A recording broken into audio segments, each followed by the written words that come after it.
The world is full of wonders. Magic is hidden in small moments.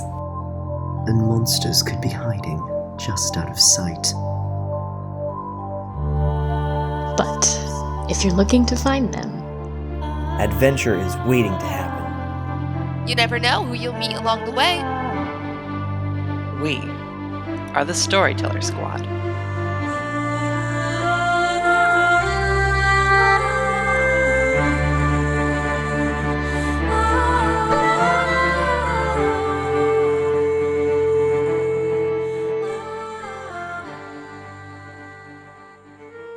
Hello, adventurers! Welcome back to the Storyteller Squad. Thanks for joining us for more Monster of the Week.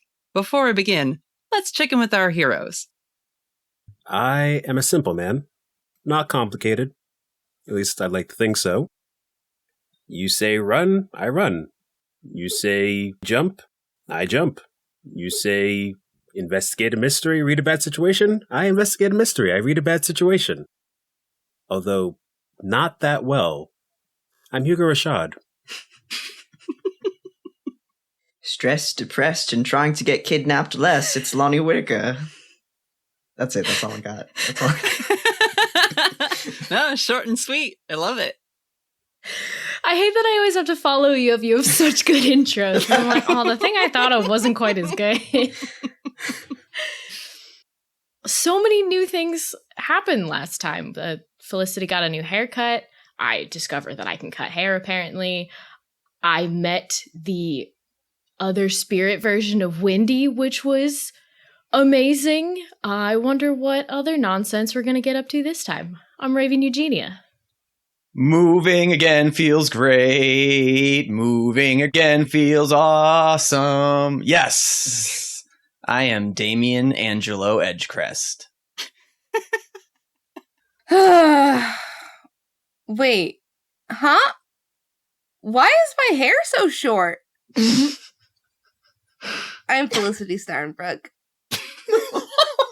What are the implications of that intro? Wow. Blackout drunk. Oh no, it's the consequences of my actions. They've caught up to me. Mm-hmm.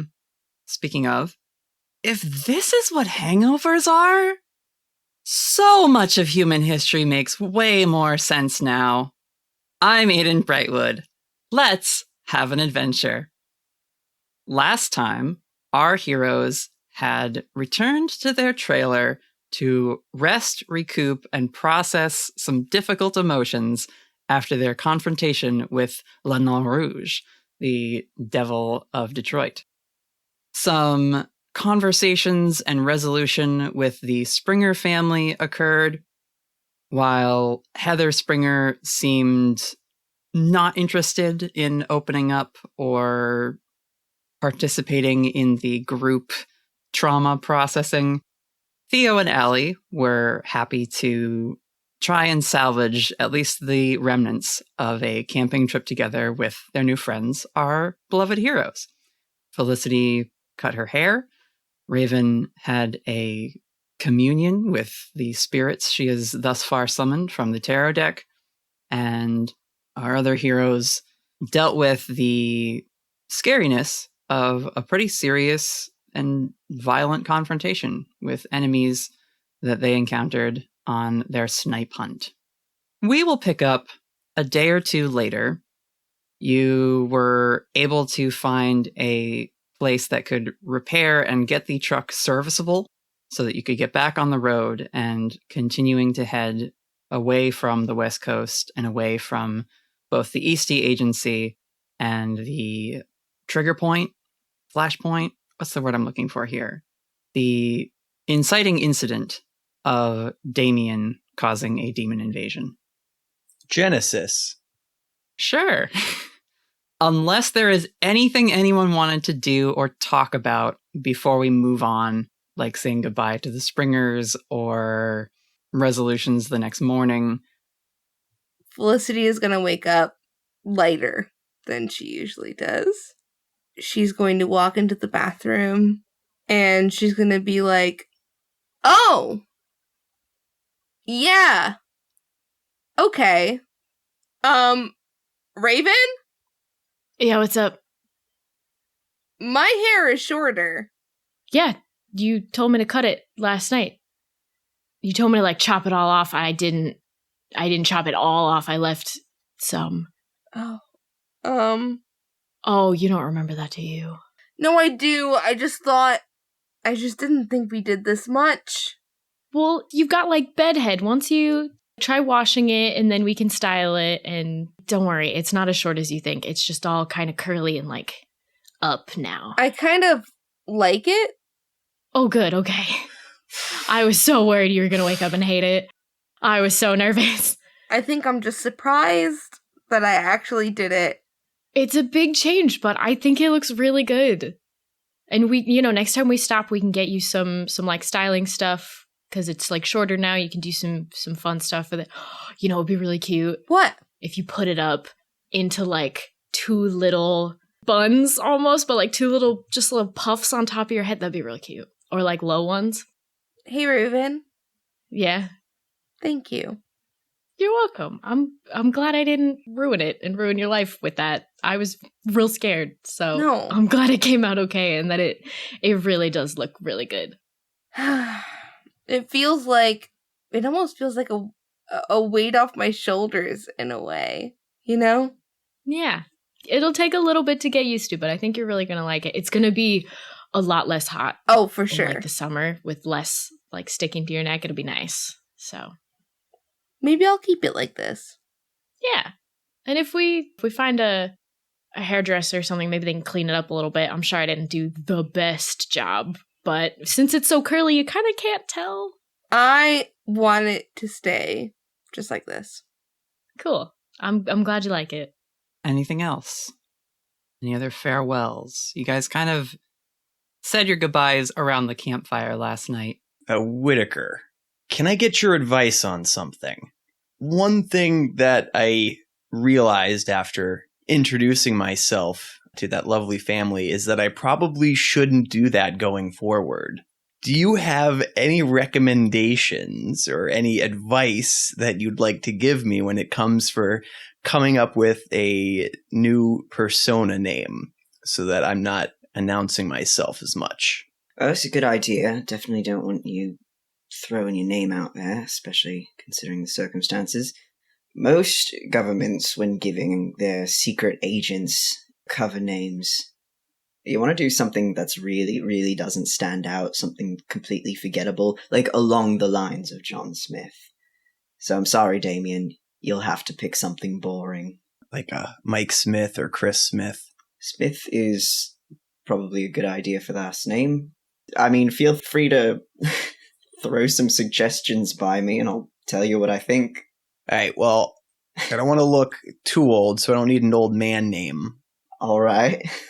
Well, you know, and I don't want like a young kid name either, because we want to try to stay somewhat ambivalent. So yeah, like Mike or Chris. Sure. I will let you know that you don't change your name as you age, by the way. You do keep the same name forever. So, yeah, but generationally... Sure. There are patterns that I've noticed. Mike Smith, then? Mike Smith it is. Michael, when I'm feeling angry at you? Yes, you can discover my middle name when you yell it in anger at me the next time it happens. Oh, fantastic. All right. Thank you. Oh, boy. Okay. Anybody else? What are the chances that Hugo would have a pamphlet from the museum library? I would say reasonable. I don't know why he would pack that, but there's a chance that, like, he needed to write something down. I know why he would pack that. Because it's fucking Hugo. Alternatively, I was going to suggest Whitaker definitely took one. Yeah, like there is one around, I think for sure, that you either wrote a note on or like wrote down Rianne's contact number on or something, or like... It's just on Whitaker's fridge. Yeah, or it's the one Whitaker took when he visited. So there's a pamphlet somewhere within accessible range. Cool. We're going to attach it to the windshield of... Yeah, we're going to attach it to the windshield of Theo's trailer. Okay, yeah, cool. Like a parking ticket. or a free coupon for pizza. Whitaker is also going to leave just a nice unopened bottle of wine for Theo and the family. And that is his parting gift. Okay.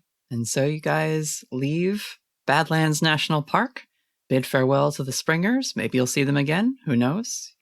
I would assume you grabbed some people's numbers. I know Hugo and Theo exchanged information last time. And so, like I said, you're able to get the truck fixed. It doesn't look great, but it will drive. So, it is an evening on the road, driving through the night to make up some of the lost travel time that you guys did by doing the Sprite adventure. I will say the time is 2 a.m.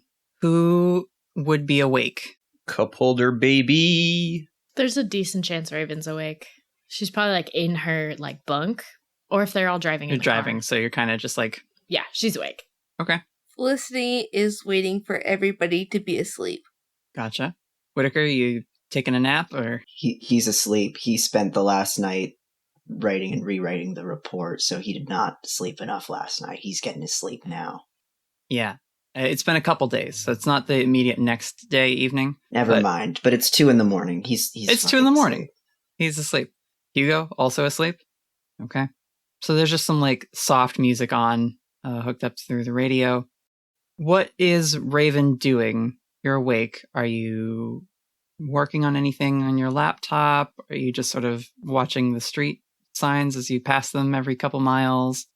If it's 2 a.m., she's probably not on her laptop. I think that's too, if other people are trying to sleep, she's not going to have like a super bright screen. She's probably checking her phone every once in a while, but mostly just watching the road. Okay.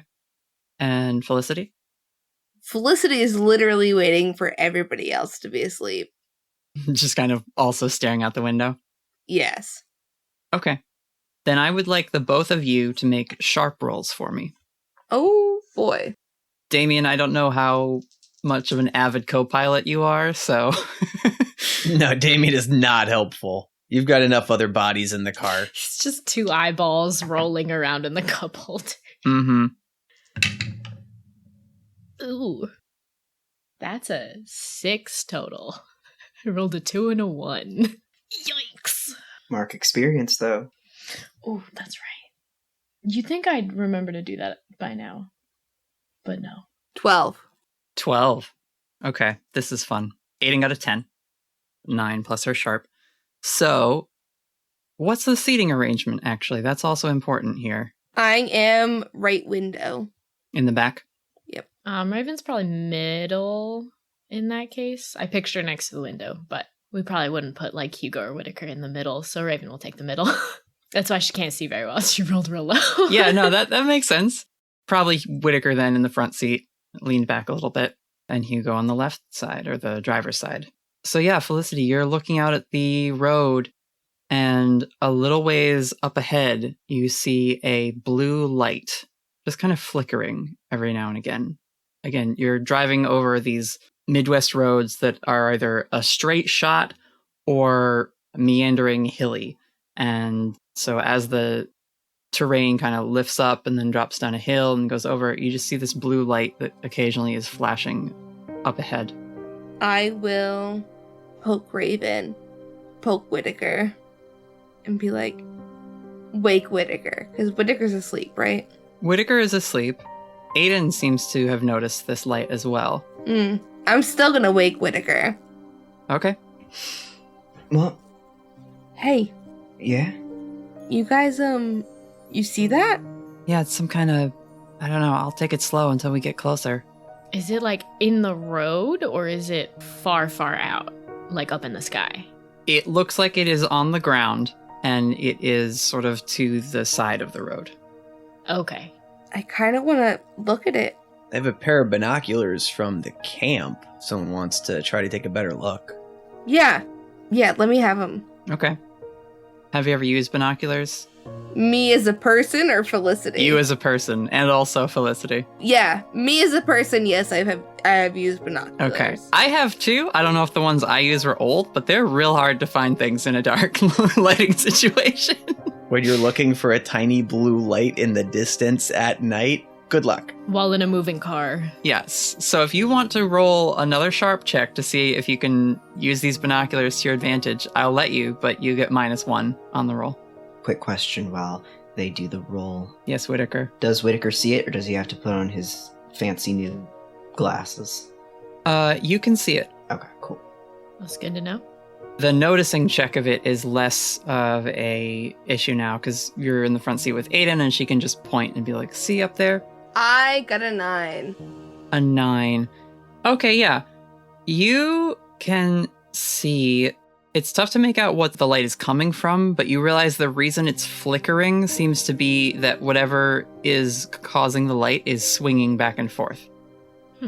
It's less a blinking and more of a continuous light that occasionally swings back, shines in the direction of the car, and then swings forward again and shines away from the car. Guys, this is definitely something. It's not just flickering. Does it look like someone's carrying a flashlight and they're just sort of walking with it? Do you want to look, Whitaker? I'd love to. Pass me the binoculars. Let me see. Here you go. Whitaker takes a look. Okay. I don't understand the appeal. You guys have all sorts of lights all over the place in all sorts of colors. We're also out in the middle of nowhere. If it is a person walking, that's kind of weird. At 2 a.m.? Yeah. It's a mixed What's the total? 7. A 5 plus 2. It does kind of look like a flashlight, Whitaker. Like someone's walking with one at their side and just kind of letting it swing. Someone's probably just walking a dog. Yeah, in the middle of the Midwest? It's weird they're not lighting their way either if they're walking and swinging it. You know, it's 2 a.m. You should be holding your flashlight forward and lighting your path. Maybe slow down just a little bit, Aiden, but don't... She's been crawling along at like 30 ever since you guys Yeah. noticed the blinking, but she'll keep it there. Don't slow down too much. We should just get a quick glance and then keep going. I don't want to ride up next to them. Felicity, can't you just, vision the thing?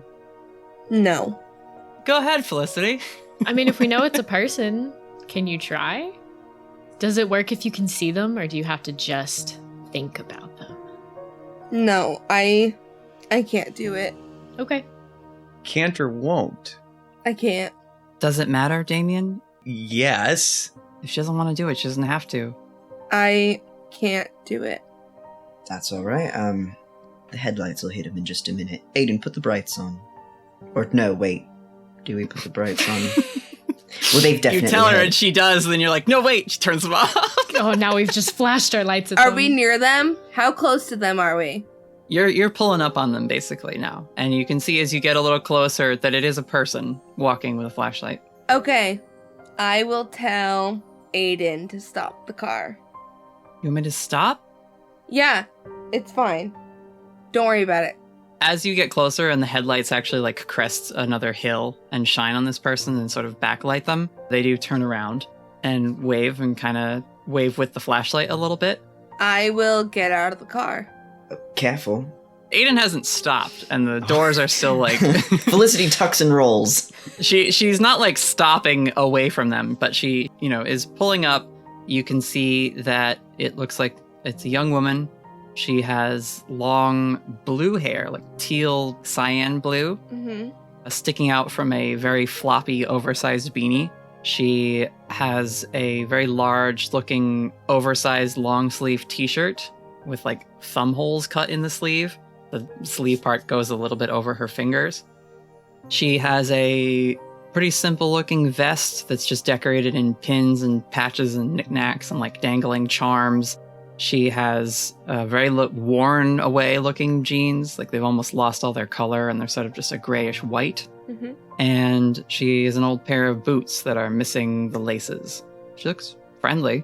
All right, Aiden, stop. I just roll the window down. No, just stop. Hang on 1 second. What are you doing? I mean, don't scare them. I'm not gonna scare them. I'll be right back. She pulls up next to them so that Whitaker's window can roll down. I'm opening the door and I'm stepping out. Okay, you're stepping out. Hello! Hey, how's it going? It's going pretty good. We didn't expect to really see anybody else out here. What's going on? Yeah, a bit of a night owl. I just get more walking done at night when it's cooler. That's fair. That's fair. You see they're a little standoffish with you, Felicity. Like, you just sort of this stranger that hopped out of a car. Do you need a ride anywhere? Are you heading somewhere? They peek in the car to look at you, Whitaker. They see who's driving, nod, and they look down the road that you guys are heading down, and they say, yeah, if you can give me a ride, I'd take a ride. Hey, What's up? They look at you. don't worry about us. And I'm gonna have Ghosty come out of my hair Okay. and see if they notice. A little spirit litmus test. They kind of frown at you, and they're like, that's a weird thing to say to someone you just met. Okay.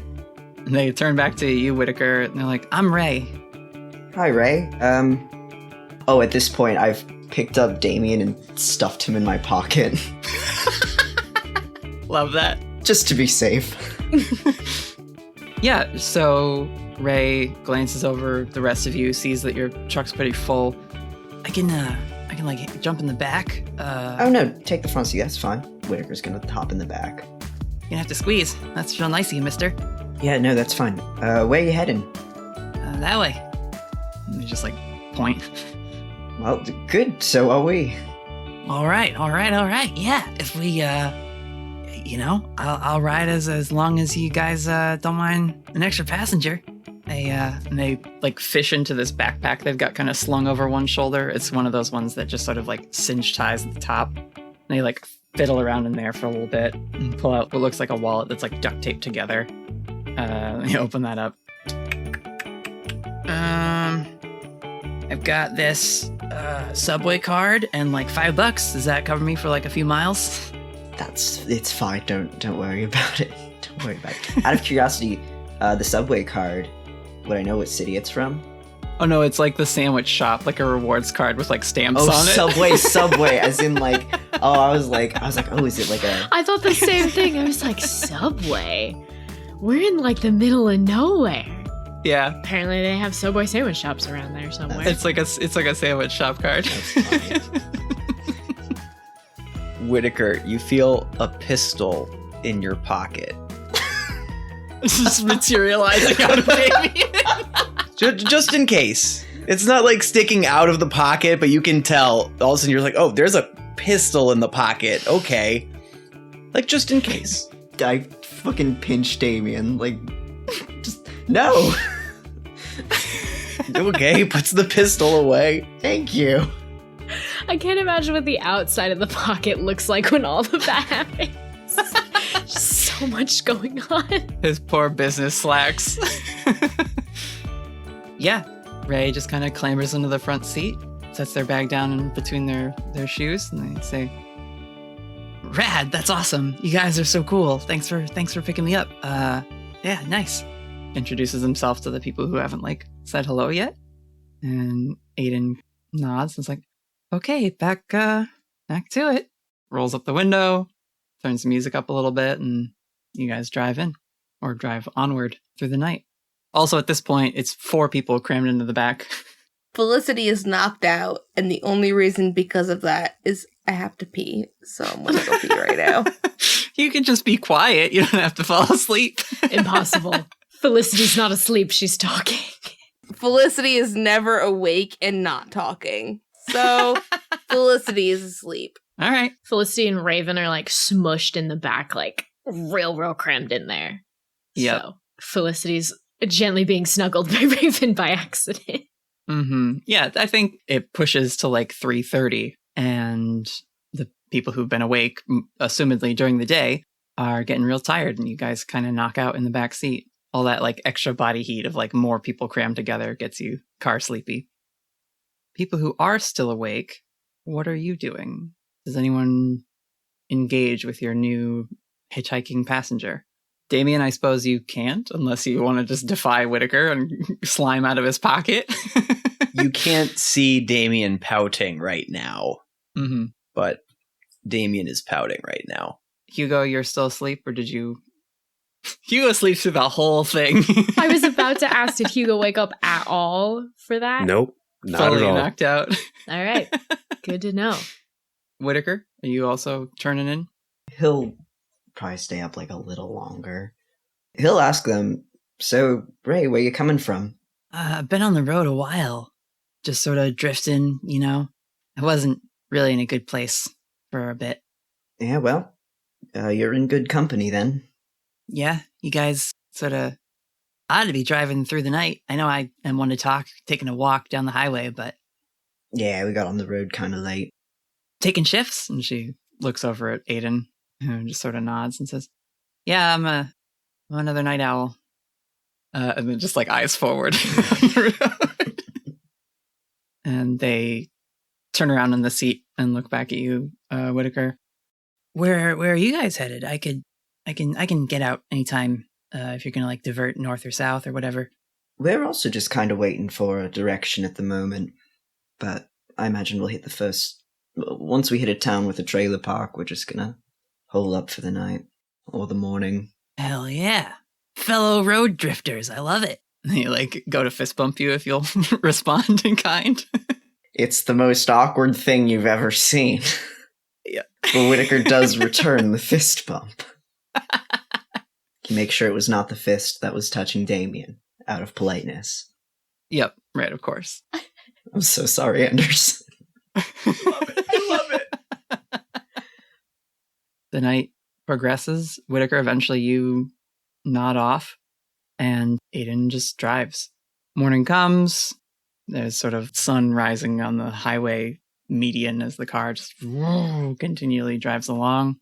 Is the usual thing that you guys at least stop somewhere for breakfast so Whittaker can do his like 6 a.m. run and that kind of thing? Yeah. Okay. So around 5:30 or so, Aiden starts looking for an exit or a road stop, and you guys get to one. She pulls in, parks somewhere out of the way, and then unbuckles and kind of just leans back in the seat like, if you want anything to eat or drink, we can go get some stuff, Ray. And Ray, who wasn't asleep, but was just sort of like leaned against their hand looking out the window. Oh, yeah. Oh, sweet. Yeah. I'll go see if they've got anything I can get. She like opens the door, hops out, and walks over to where there's like a vending machine outside the actual like rest stop area. For my notes, Ray like Star Wars or Ray like Evangelion? Or Ray like Sunshine? Well, Ray spelled R-E-I. Evangelion, excellent. Nice.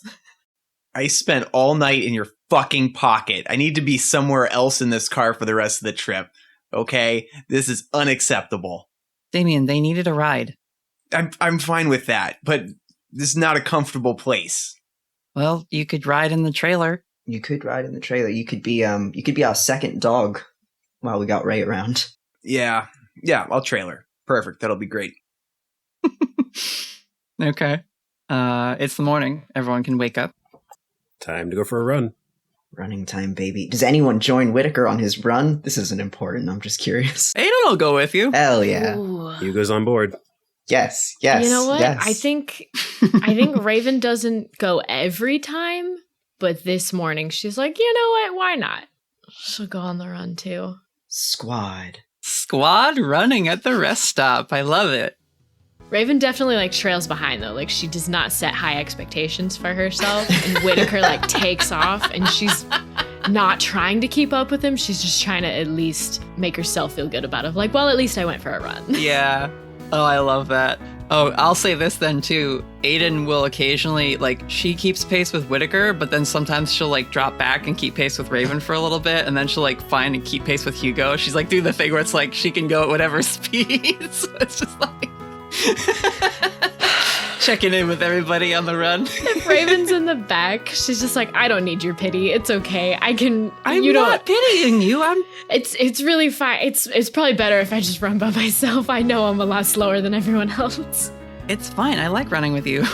Okay, as long as you don't mind it. I feel bad if you're like holding back just to keep pace with me. I mean, I don't really need to do this at all, so... Oh, it's all right. Don't brag. Come on. Sorry. And she like runs and goes up to join Whittaker again. Raven like elbows her before she goes. Just like, I'm kidding. It's fine. Yeah. I'm just grumpy because I'm running. Well, Raven, when you get a chance, I got a project for you and Hugo. And you'll like this, because I need Prithee for it, too. Raven will speed up to try and catch up. Whitaker's also out of breath, so he can't, Yeah. Oh, yeah, I didn't want to do, the Foley, but imagine Raven's very out of breath for all of this. Right. Just, remind me when we're not, Running? Yep. around, mundane company and also running. Got it. Over breakfast. Well, assuming Ray's not also there. But yes. Also, Ray, Hugo, I don't know if you noticed. Who is that? We picked up a straggler. Hitchhiker, just someone we found on the road, and it was, late in the night, and, Didn't seem safe to just let him keep walking. Yeah, they didn't ask. We offered. So yeah. They seem okay, though. I'm proud of you guys. That's I would have, but I didn't feel it was my place to invite them, so. Right, it's it's 2 a.m. and the next town was miles away. I was worried they'd have to spend the night out there. It'd be terrifying. Yeah, I was just worried that, things didn't go so well the last time we met people, but. I don't know, this one's got blue hair, I'm not worried. It's generally a pretty harmless sign. Yeah, they were pretty quiet last night. We didn't talk about much. But you got a good vibe, right? Sometimes I'm bad at reading people. They seem cool, right? They don't seem... They seem harmless to me, yeah. Kind of suspiciously cool. For someone we picked up off the road in the middle of the night, they're really chill. Right? You don't get super well-adjusted people walking the road at 2 a.m. But, who are we to judge? It's true. They're definitely weird. They're kind of weird. Right, yeah. But it's not a bad weird, you know what I mean? Yeah, like you said, who are we to judge? I've definitely met weirder. Yeah. Oh, yeah. Raven, hurry up, pick up the pace. Come on, let's go. Do you guys want to get breakfast? Aiden's I've walked highways at night. That's a thing I've done. It's, if you're trying to... Yeah, but you're you. I know, but if you're trying to avoid, a lot of attention for whatever reason, then... And you don't just teleport? Yeah, I guess that would cause a bit of a sky. Yeah, fair enough. Sometimes walking is nice. Just like running. Speak for yourself. Yeah, Raven, sometimes running is nice. Happy New Year, Raven. Getting your New Year's resolutions in early. It's July. Keep that in. Yeah, your run goes okay. Hugo, do you have anything else to add? Nope. I'm gonna let that be. All right. Felicity, you're awake. It's morning. I'm assuming... I don't think anyone pressures Felicity to do the run, but I don't know that it's a thing she'd be into. Plus, I feel like someone should stay at the truck and trailer and not just have everyone ditch all of our belongings and everything after we pick up a hitchhiker. You could lock the truck if you wanted to. Yeah. I feel like it's every morning someone asks Felicity, hey, do you want to come for the run? And she's just still asleep, no, and goes back to sleep. We're all right, well, we asked. We tried. It's offered every time. Just in case she changes her mind. Yeah. But it's usually a mumbled no, and then goes back to sleep. You guys get back to the trailer. Aiden will take Ruby out, let her do her business, get some food and water for her. You see Ray is coming back. They might have gone to the bathroom or were just talking with other people at the rest stop or whatever. But they have a bag of hot Cheetos and a Sprite and then just snacking away on that. Breakfast of champions. Would you like a real breakfast? What? We've got pancake mix and shit in the trailer if you want something with a bit more than that. Oh, snap. Wow. Yeah. Yeah, that'd be awesome. You guys are so nice. Thank you so much. Wow. Yeah, I haven't had pancakes in forever. Do you guys have fruit to put in it or something? Or granola? We will in 15 minutes when I go buy some. I'll be right back. Yeah, you can go get any groceries or supplies you want at the convenience mart. It's not going to be a lot of selection, but Whitaker knows how to shop on the road, I would think. Oh, yeah. We can jump to any scene. You guys are just having your morning break. So whatever you want to do here, let's do it. So while everyone else has been super trusting, Damien is absolutely not super trusting.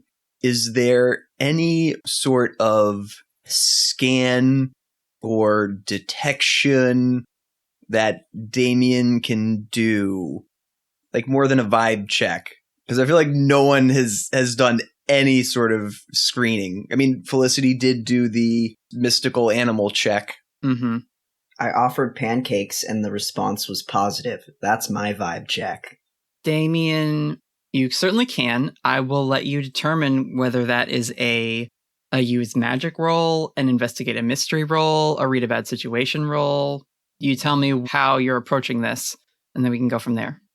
I don't think that Damien has any... He doesn't trust any of his Sherlock Holmes capabilities. I think this is going to have to be some sort of magic check while Ray is going in for snacks and everything. Damien's gone in the back and sort of like with soap over a bubble wand to make a bubble. I feel like he would do that to give himself like a monocle that he could see through. And you want to observe them, basically. Yeah. Okay. Go ahead and roll to use magic. 14. Oh, snap. Do you have that marked as advanced yet or no? I do. You do. Okay. Yeah, so Damien licks his fingers to give himself a gross bubble wand. What's the magical effect you're going to do here? I guess it's observe another place or time, right? Yes. Because you're doing this from within the trailer. Yes. Damien, you, with your inherently magical essence, honestly, rather strong magical essence, considering you are a demon lord.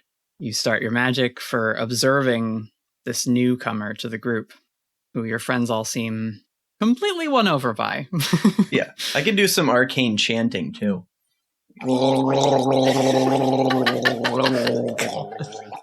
That bit's never going to get old. Terrible.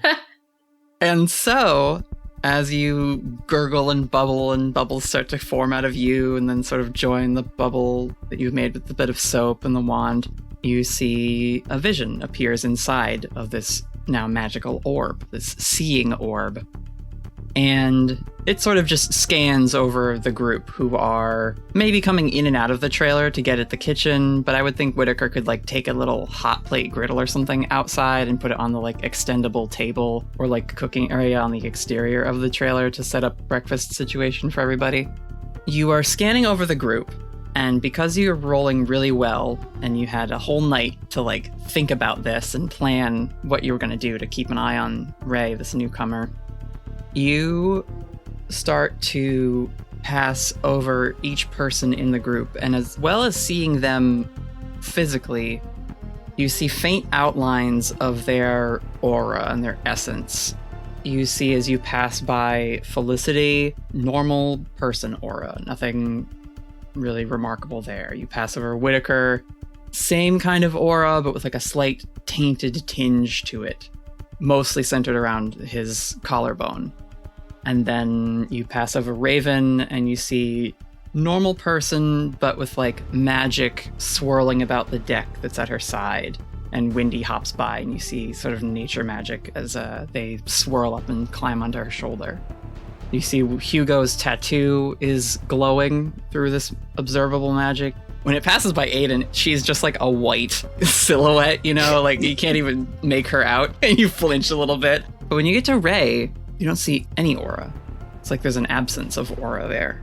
You do sense some kind of energy, some kind of supernatural something, but you don't sense the life spark that you sense from your friends or any like other human in the area. And that's what you see. Immediately group text. How do I describe that in a text? You spend the next 12 minutes composing a text that is just what I narrated right now. No, I think he would skip right to misspelling Ray's name horribly and just writing R and a whole bunch of vowels. It's just A-Y, like Ray. Yeah.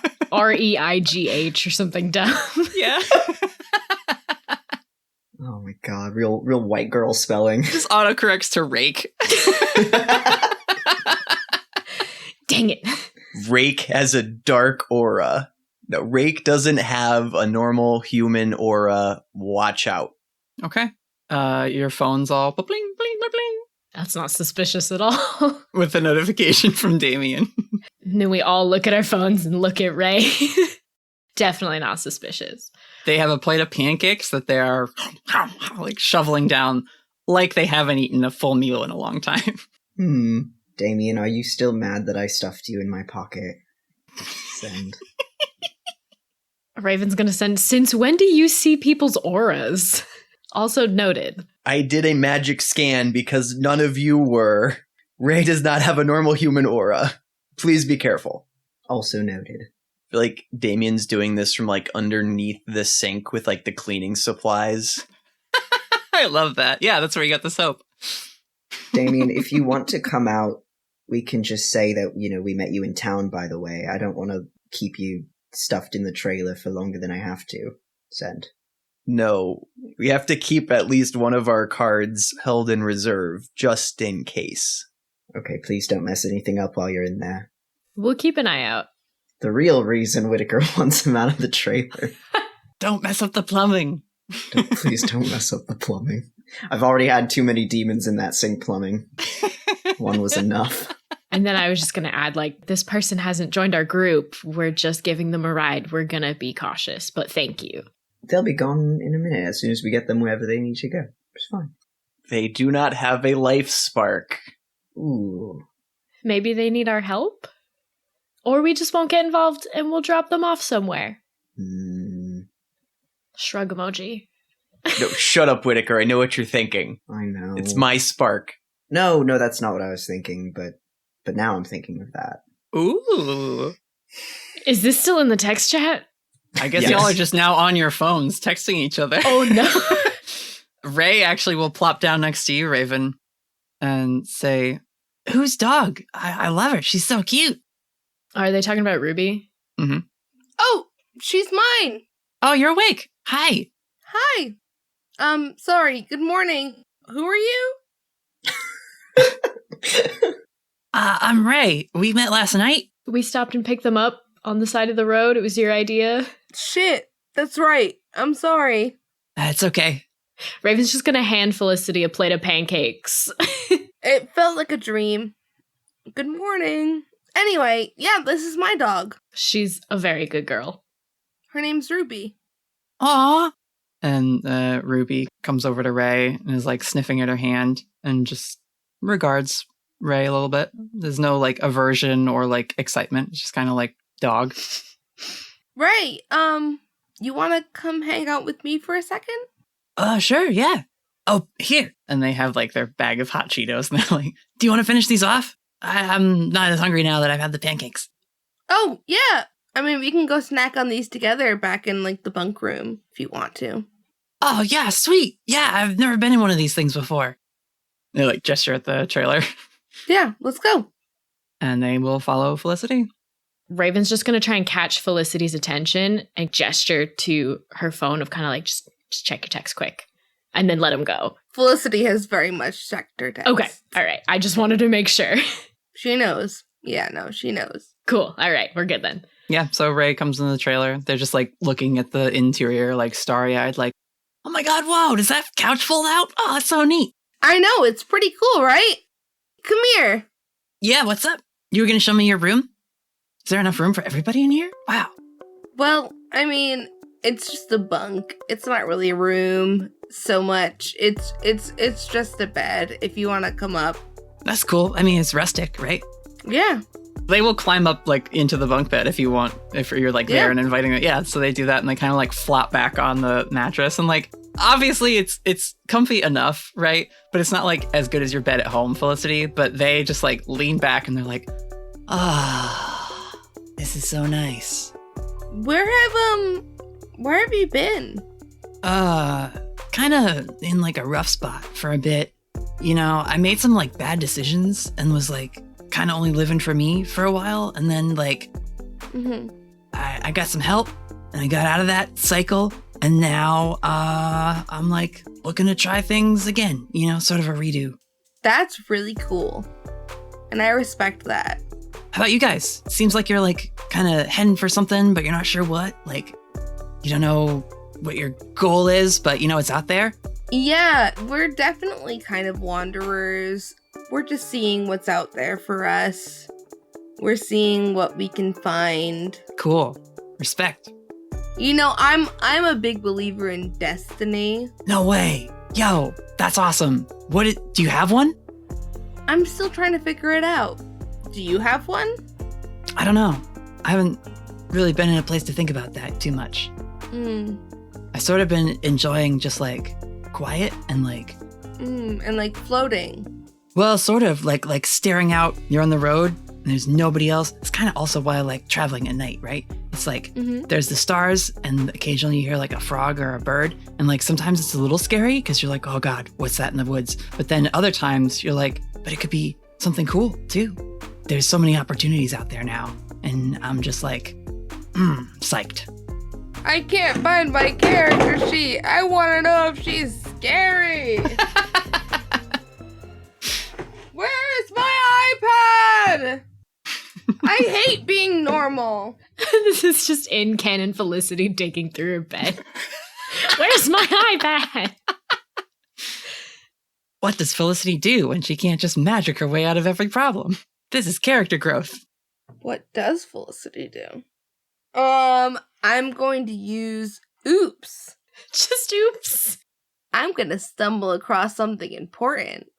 Something important. Okay. I know what that will be, Felicity. But in order to get it, you're just going to have to keep talking to Ray. Okay. And I will slip it in. And hopefully you'll notice it. Because it's an oops. So, Ray, I'm trying to think of a good way to ask this without, like, freaking you out. Can a lot of things freak you out, Ray? I feel like I'm pretty even, like I'm in a good spot, you know? Like, if you need to vent, like, I'm an ear. You can talk to me. I'll listen. I'm a really good listener. No, this isn't just venting. This is a big drop, Ray. Whoa. Like, something pretty heavy, like... Do you believe in magic? Yeah. Yeah, I think so. I've seen some stuff. Like what? Like weird lights. You know, when I'm out walking at night, or like, there was this one time I was at like a diner and this guy came in and it was just like, he just like didn't sit right with me. So I got out of there really quick because it like it felt weird with like being in the same space, you know? But that's just, that could just be me. Like, I guess, you know. Why? Do you know magic? Do you know any tricks? Actually, I know this one. And they like reach into their pocket and they pull out like a coin.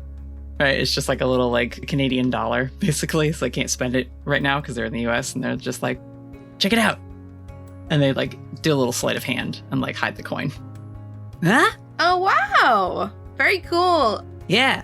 This con artist I met one time showed me how to do that. He was like, it's a quarter. People won't be that mad if it disappears, right? But then you have a quarter and you can get yourself a soda. That is so cool. Let me show you my magic real quick. And basically what I'm going to do is I'm going to do essentially the same hand movements that she does. But when I make something appear, it's going to be ghosty. Okay. So you do some like abracadabra hand movements and then like ghosty hops into your hands? Yes. Ray is like... Ray sits like a bisexual, like they're all like, you know, like of course contorted and like sitting kind of weird in this little like bunk space, whatever. But they're just like staring expectantly, like watching your hands, ready to see where the trick is. And they're just like, "Did I miss it? What was the thing?" I messed that one up. I'm sorry. Oh, that's okay. Hey, practice, right? I didn't have this one for a while, and they kind of like reach behind their ear and pull the other Canadian coin out and then stick it back in their pocket. It's pretty tricky. I'm sorry. I gotta let me practice a little bit more, and then I'll be able to. Cool. Well, I love your digs, man. I'm gonna get out, and just see if there's any more of those pancakes left. I actually have a little room left. And they like hop down from the bunk and head to go outside. Okay, bye.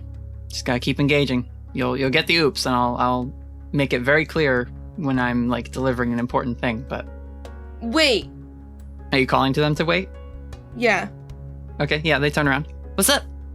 Where did you come from? I was in, Washington for a little while. Washington, huh? Yeah, like West Coast, you know. No, I know. Here's a really out there question. Yeah. And I'm gonna feel really embarrassed asking this if you don't know what I'm talking about. Do you know the king? King. Like the Burger King? No, like the king. I'm talking about the king. I don't know any kings. No. There was this guy at a bar in Idaho, and he taught me to play a card game called Kings.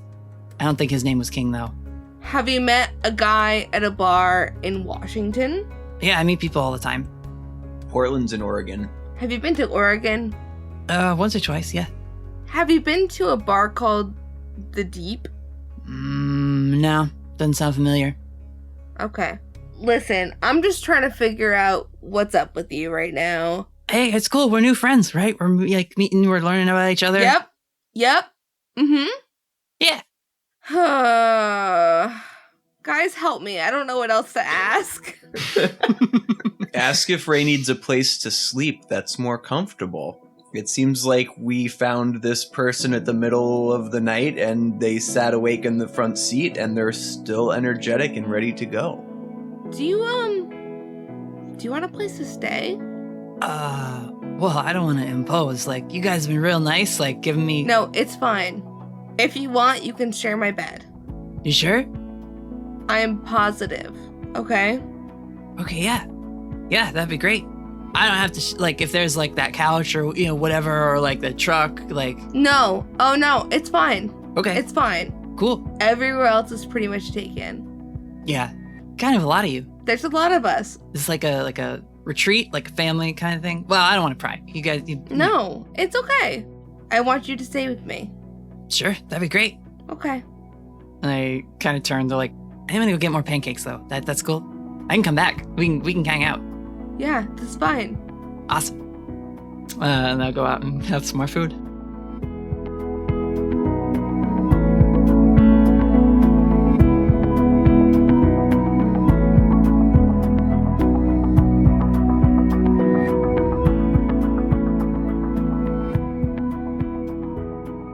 Ray comes out to the middle of like Whitaker, Raven, and Aiden all being like, vampire? No, probably not. Zombie? No. Yeah, just talking in hushed tones. We can have that conversation, Whitaker, if you want to, like... Over text. Just outside the camper? We can talk it outside the camper. Like, you have a moment where Ray's not around, and you just got a text from Damien that was like, oh. So, we'll say while Felicity and Ray are having their conversation, you guys can also have a talk. We're like starting to clean up breakfast. Raven's like cooking the last of the pancake batter. I really want to make sure Ray gets more pancakes. Making like really tiny ones out of it. Yes. Yeah, so like casual. We're trying to make it not seem suspicious. Yeah. You can do it while you're doing things. It's just talking quietly. There's nobody else like at this truck stop that's like coming over to interrupt your family's quote unquote like breakfast. So, all right, what does no aura mean logistically? Can you have like a body without a soul? Because you mentioned zombie, but that's like undead. Wouldn't that still kind of have an aura? I don't know how souls work, honestly. That's like a whole other existential thing. Does aura directly relate to soul specifically? Or is it just like life? Damien, I mean, his magic is all about tracking down spark energy. So like, if she doesn't have a spark, then yeah, she could be some kind of undead or something. She could be fake. She could be like a homunculus or something. Yeah. I was thinking homunculus. But aren't those usually like controlled by someone? Or not always? You can just kind of make one and they go off on their own? There's like golems too, though.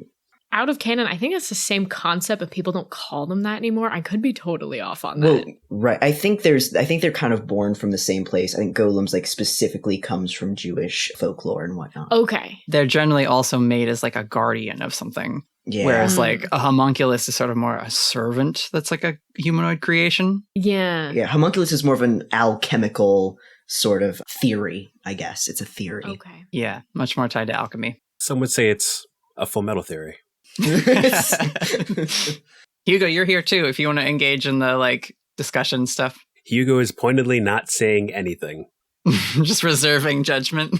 Hugo doesn't have any cool whispered knowledge that he could draw upon. He certainly could make a roll to like comb over insight that he might know, or you could text Argyle, if you wanted to, or any of your other whispered contacts. Hugo also hasn't actually looked at his phone, so...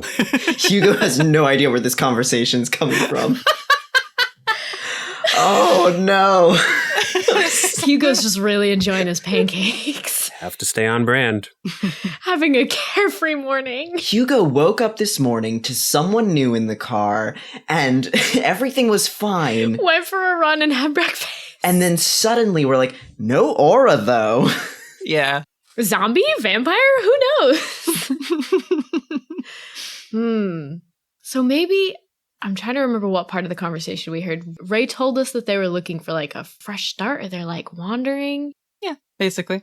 So maybe they are like a homunculi or something, and they just either escaped or set off on their own, and now they're just doing their own thing. Maybe it's not a bad thing if they're happy. They're just kind of wandering. Yeah, it doesn't have to necessarily be a bad thing, I suppose. If we could help them in some way, that'd be great, but maybe they don't need it. So far, I haven't, sensed any malice from them at all, so... Yeah, Ray's, weirdly chill and, no bad vibes at all. Unless they're really good at hiding.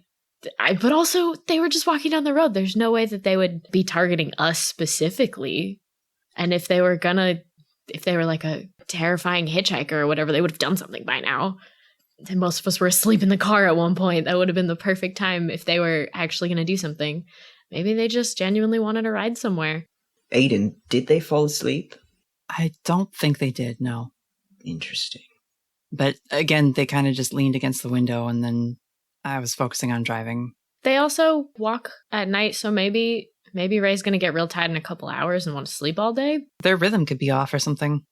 It's still pretty early. I don't know. I think we should just keep an eye out. Maybe let them tag along for a little bit longer and then just drop them off wherever they want. Yeah, if they decide to leave, then that was that, and it's nothing. Yeah, if Damien senses anything else, we'll, drop him off at the first sign of anything weird. We picked him up walking down the highway. I don't feel that bad about dropping him off further down the highway than they would have made by themselves. Yeah, works for me. Also, maybe we shouldn't be one-on-one alone with Ray since we still don't really know anything about them. That's kind of weird, right? I'm gonna go check on Felicity. Aiden is about to go up the stairs, and then Ray comes around the corner.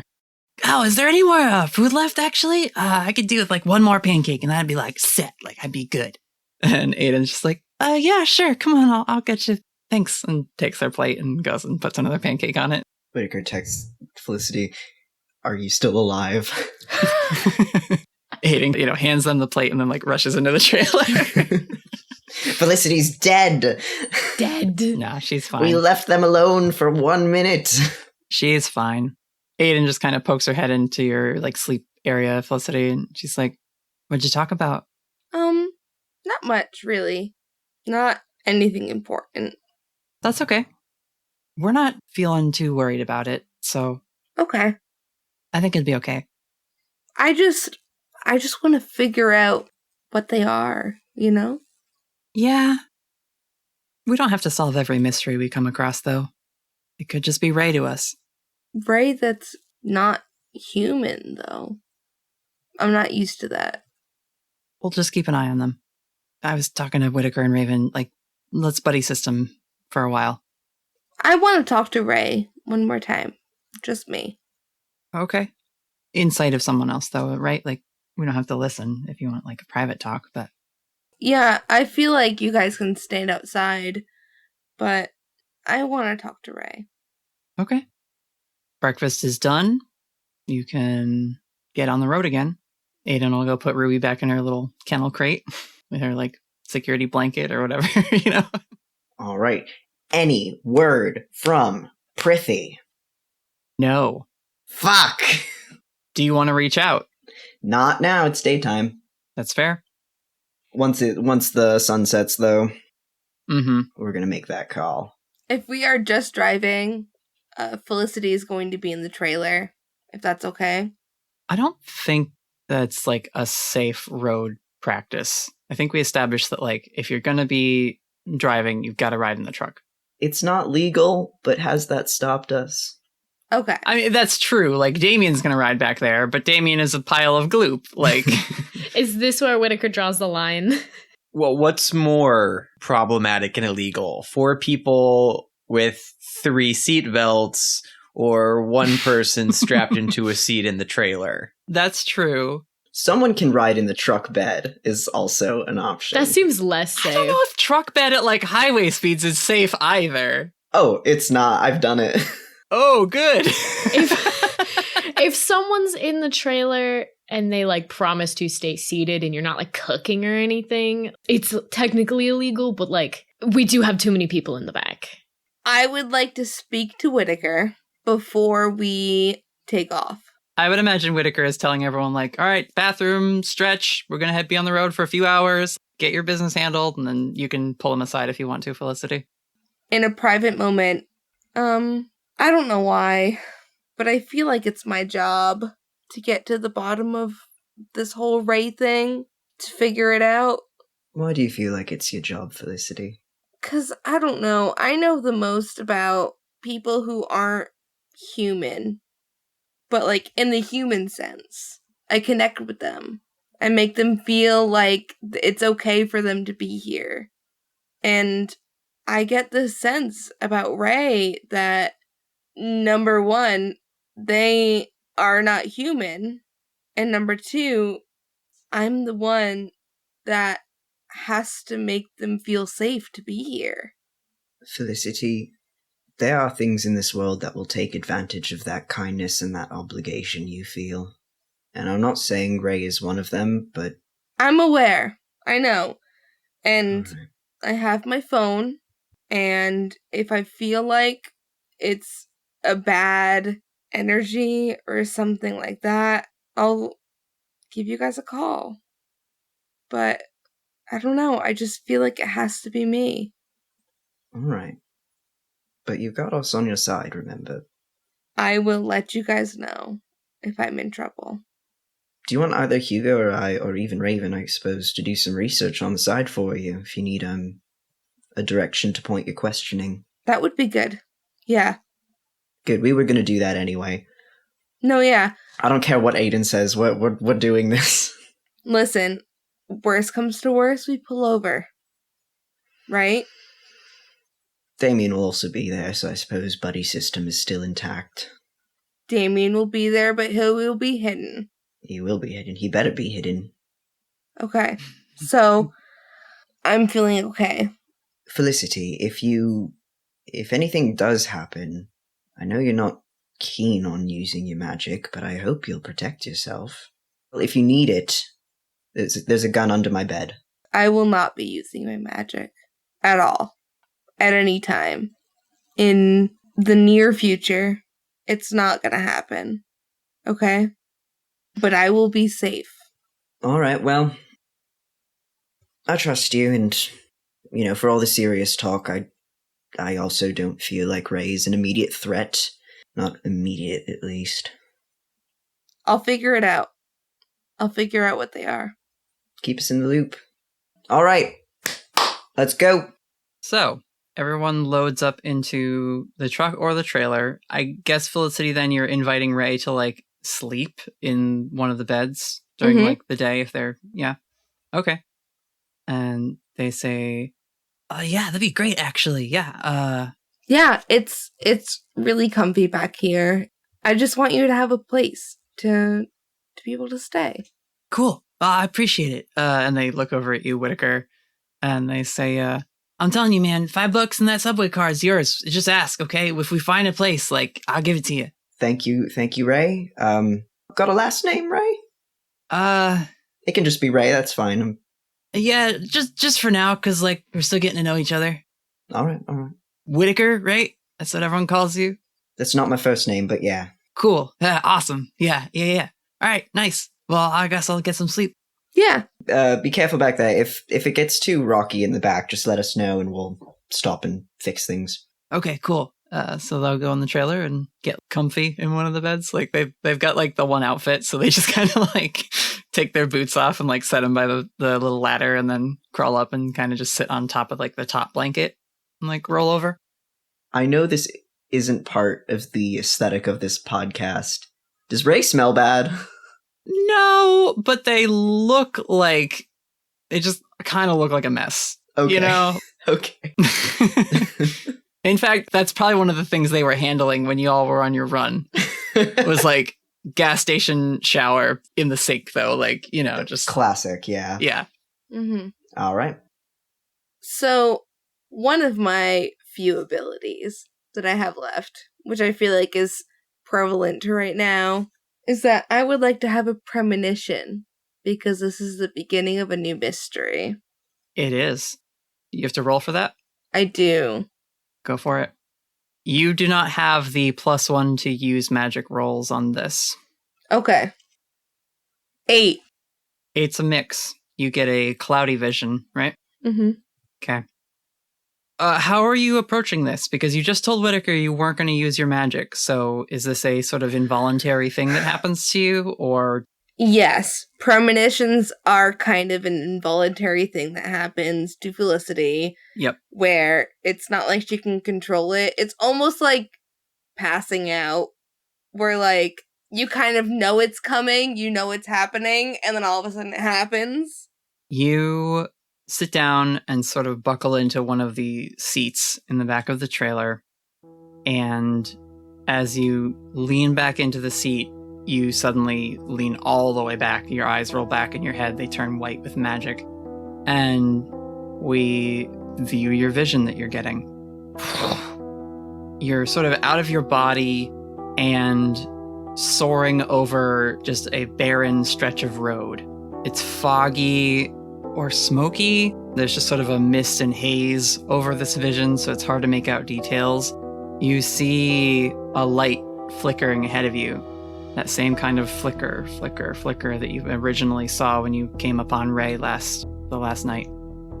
And behind you, you get this feeling of something pursuing you. And you run and run and run and turn. There's like a snarling sound and the sound of some quadruped running on the ground and chasing you. And you are just still soaring rapidly over the road, getting closer and closer and closer to this blue light. And when you get close enough, the light burns away the mist, and there is just this blue fire that's like roaring, and you kind of fly through that. The snarling goes silent. You just fly through that blue fire and come out of it. Ray? And they kind of call from the other room. What's up? Hang on. And I'm gonna go towards them. They're just laying on their side in the bed. On the top or the bottom bunk? Probably the top one, because it's yours. And you invited them to yours, so. So I will go up to the top bunk and I'll sit at the foot of the bed. Are you gonna nap too? No. I have some kind of serious questions that I have to ask you. Well, sure. I'm kind of sleepy, but yeah. What? Go ahead, shoot. What are you? I'm Ray. No. What are you? A Scorpio? Are you human? You're weird. Are you? Maybe. And they smirk and just flop into the pillow. Are you human? They sit up on their elbows and like cock their head at you, and they're like, if I say no, I mean, you want me to leave? I don't need a ride. You guys gave me a ride last night. I can go. No. If you say no, that'll be maybe the most normal thing that's happened to me today. Cool. I'm not human. I'm Ray, the weird not human. What are you? You tell me. You seem to want to write this story, so go ahead. Are you lying to me? Roll manipulate someone, Felicity, since this is what you're trying to do. Okie dokie. Oh my god, I got a +1. 6. Mark experience. Woohoo! Ray just doesn't like kick you, but like nudges you with her foot and is like, if you're not comfortable with like, offering shelter to somebody you just met, then like, we don't have to do this. I can go sit in one of the seats or like... No. I'm sorry. That's not what it is. Like, I know I'm kind of odd, but, like, I generally don't go around questioning people about whether they're human or not. I feel like if you are human, my existence has been a lot different than yours. And if I asked if you were human, if that made sense to you, you'd get it. But if it doesn't, then that's it. It's okay. Got it. Yeah, as far as I mean, my memory's a little hazy. So, like I don't have paperwork or nothing, you know, like, kind of off the grid, you know, just trying to like make it by, like. No, that's fine. So, I don't know. Maybe I'm an alien and they make, like, wiggly fingers in your face. Okay. All right. I get it. I feel your vibes. You want to, Sleep? Yes. You want to stay in my bed? Well, you offered it. Okay. Is it okay if I, stay in my bed, too? Are you, like, coming on to me? Like, it's cool, but I'm flattered, you know, but, like, we just met, and, like, your dad's, like, driving the truck. No, like... I just want to sleep in my own bed. I just want to sleep in my own bed, and I want you to have a place to sleep, too. That's all it is. Okay, cool. Yeah, that's fine with me. I was just feeling really awkward about asking if I could sleep in my own bed. I like I said, that couch is cool. You can sleep on the right side, you sleep facing the right, I'll sleep facing the left. How does that sound? Sure. Cool. Okay. Yes. That sounds good to me. They scooch over so you have enough space to also lie down if you want to sleep. I'll call Mira. You're going to call Mira? Yes. All right. Before we get to that. Power move. I'm going to invite you into bed with me and then call my girlfriend. I'm nervous, okay? Whitaker, are you driving? Whitaker is driving. So you guys are back on the highway. It's been a bit, right? That conversation took a little while. And as you are going along, I need you to act under pressure. Oh, God, we're about to hit something. I do have a thing, but at some point... What's your thing? I need to talk to Hugo and Raven, and hopefully Prithee. Let's do that then. We'll do another catch-up conversation with you, Raven, and Hugo, and Aiden, I guess, who's the only other person in the front of the car. We can do a talk, and then we'll have you make that roll. All right. So we will check in with Team Truck. Like I said, I got a project. I got a thing we need to do. And since the sun is going down, now is a safe time to call Prithee. Burner phone. This is that morning. Oh, this is the morning? They just got in the car. Oh. Like Ray and Felicity are riding in the trailer for the day of travel you guys are on. So it's morning. You guys are driving. Oh, sorry. In my head, it was like we stayed in that town for a little bit and then moved on. Oh, no. This is just the morning rest stop that Aiden pulled over at. You guys all woke up, had breakfast, took your run, and are now continuing on the road. There's no stopping. We woke up early. It's like 9 a.m. You could say that it's early enough, and because of time zones, you could try and catch Prithee on the way to work before they're at the agency.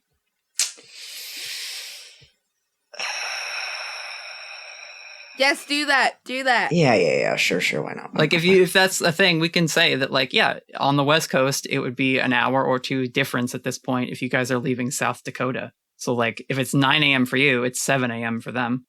Yep, okay. That is a reasonable way to go about this. Let's try that. Cool. Burner phone, call Prithee, see what's up. All right. Ring, ring, ring. Ring, ring. And the voice that answers the phone is not Prithee. Prithee's lover? It's Susie Darkheather Whitaker. Oh, the receptionist. Ooh. Oh, no. Susie. Hello. East the agency. Fuck. He gives the phone to Aiden. Ask if Prithee's there. Hi, I'm trying to get in touch with Prithee Devon. And Susie over the line says, they're not in the office today. Oh my god. They're dead. Aiden is like, puts it on speaker, but she's like, what do I say?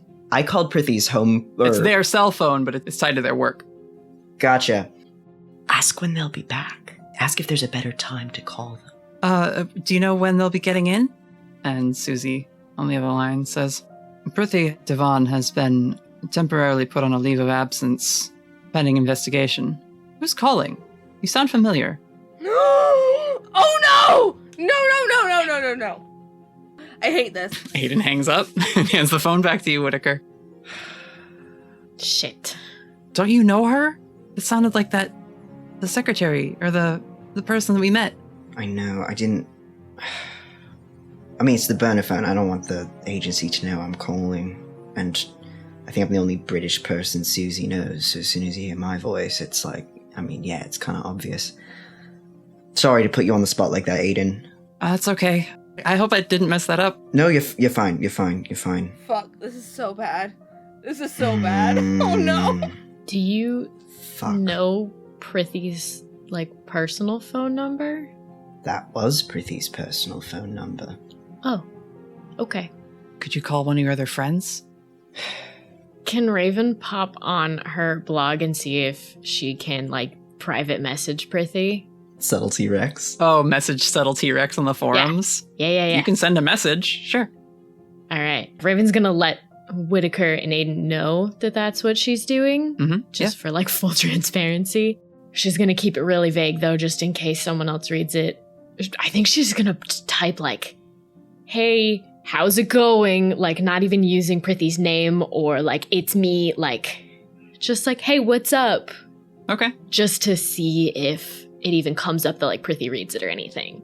You send a DM. I don't know if you get read receipts on a forum. Probably not. That you built yourself, but, I mean... Yeah. You put it out there. If they can respond via the forum, they might. Okay. What's your thing, Whitaker? I told them to stay out of trouble. I am going to call, Connor Lang on my regular phone. This is going to be a regular old call. A regular old call to Connor Lang. Okay. Yes. Ordering.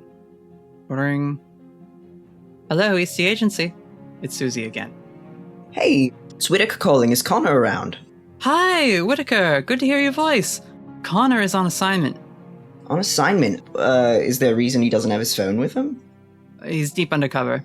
Deep undercover. Well, classic. Ever since the radio ghost, Miss Eastie's been on a thing where she's having us, everyone has a communication device, but we don't really tie it to a person unless they're the contact in the field, that sort of thing. Yeah, sure. I can leave a message?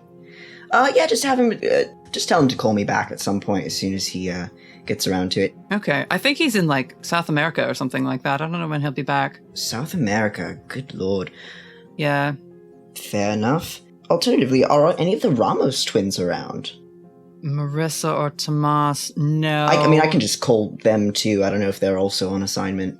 Yeah, if you want to, that'd be fine. Alright, well, Susie, I hope you're doing well. Yeah, you too. How's the search for the missing Mr. Edgecrest going? Oh, it's ridiculous, Susie. It's absolutely ridiculous. But there hasn't been any other attacks, has there? Not that we've seen tied back to him yet, no.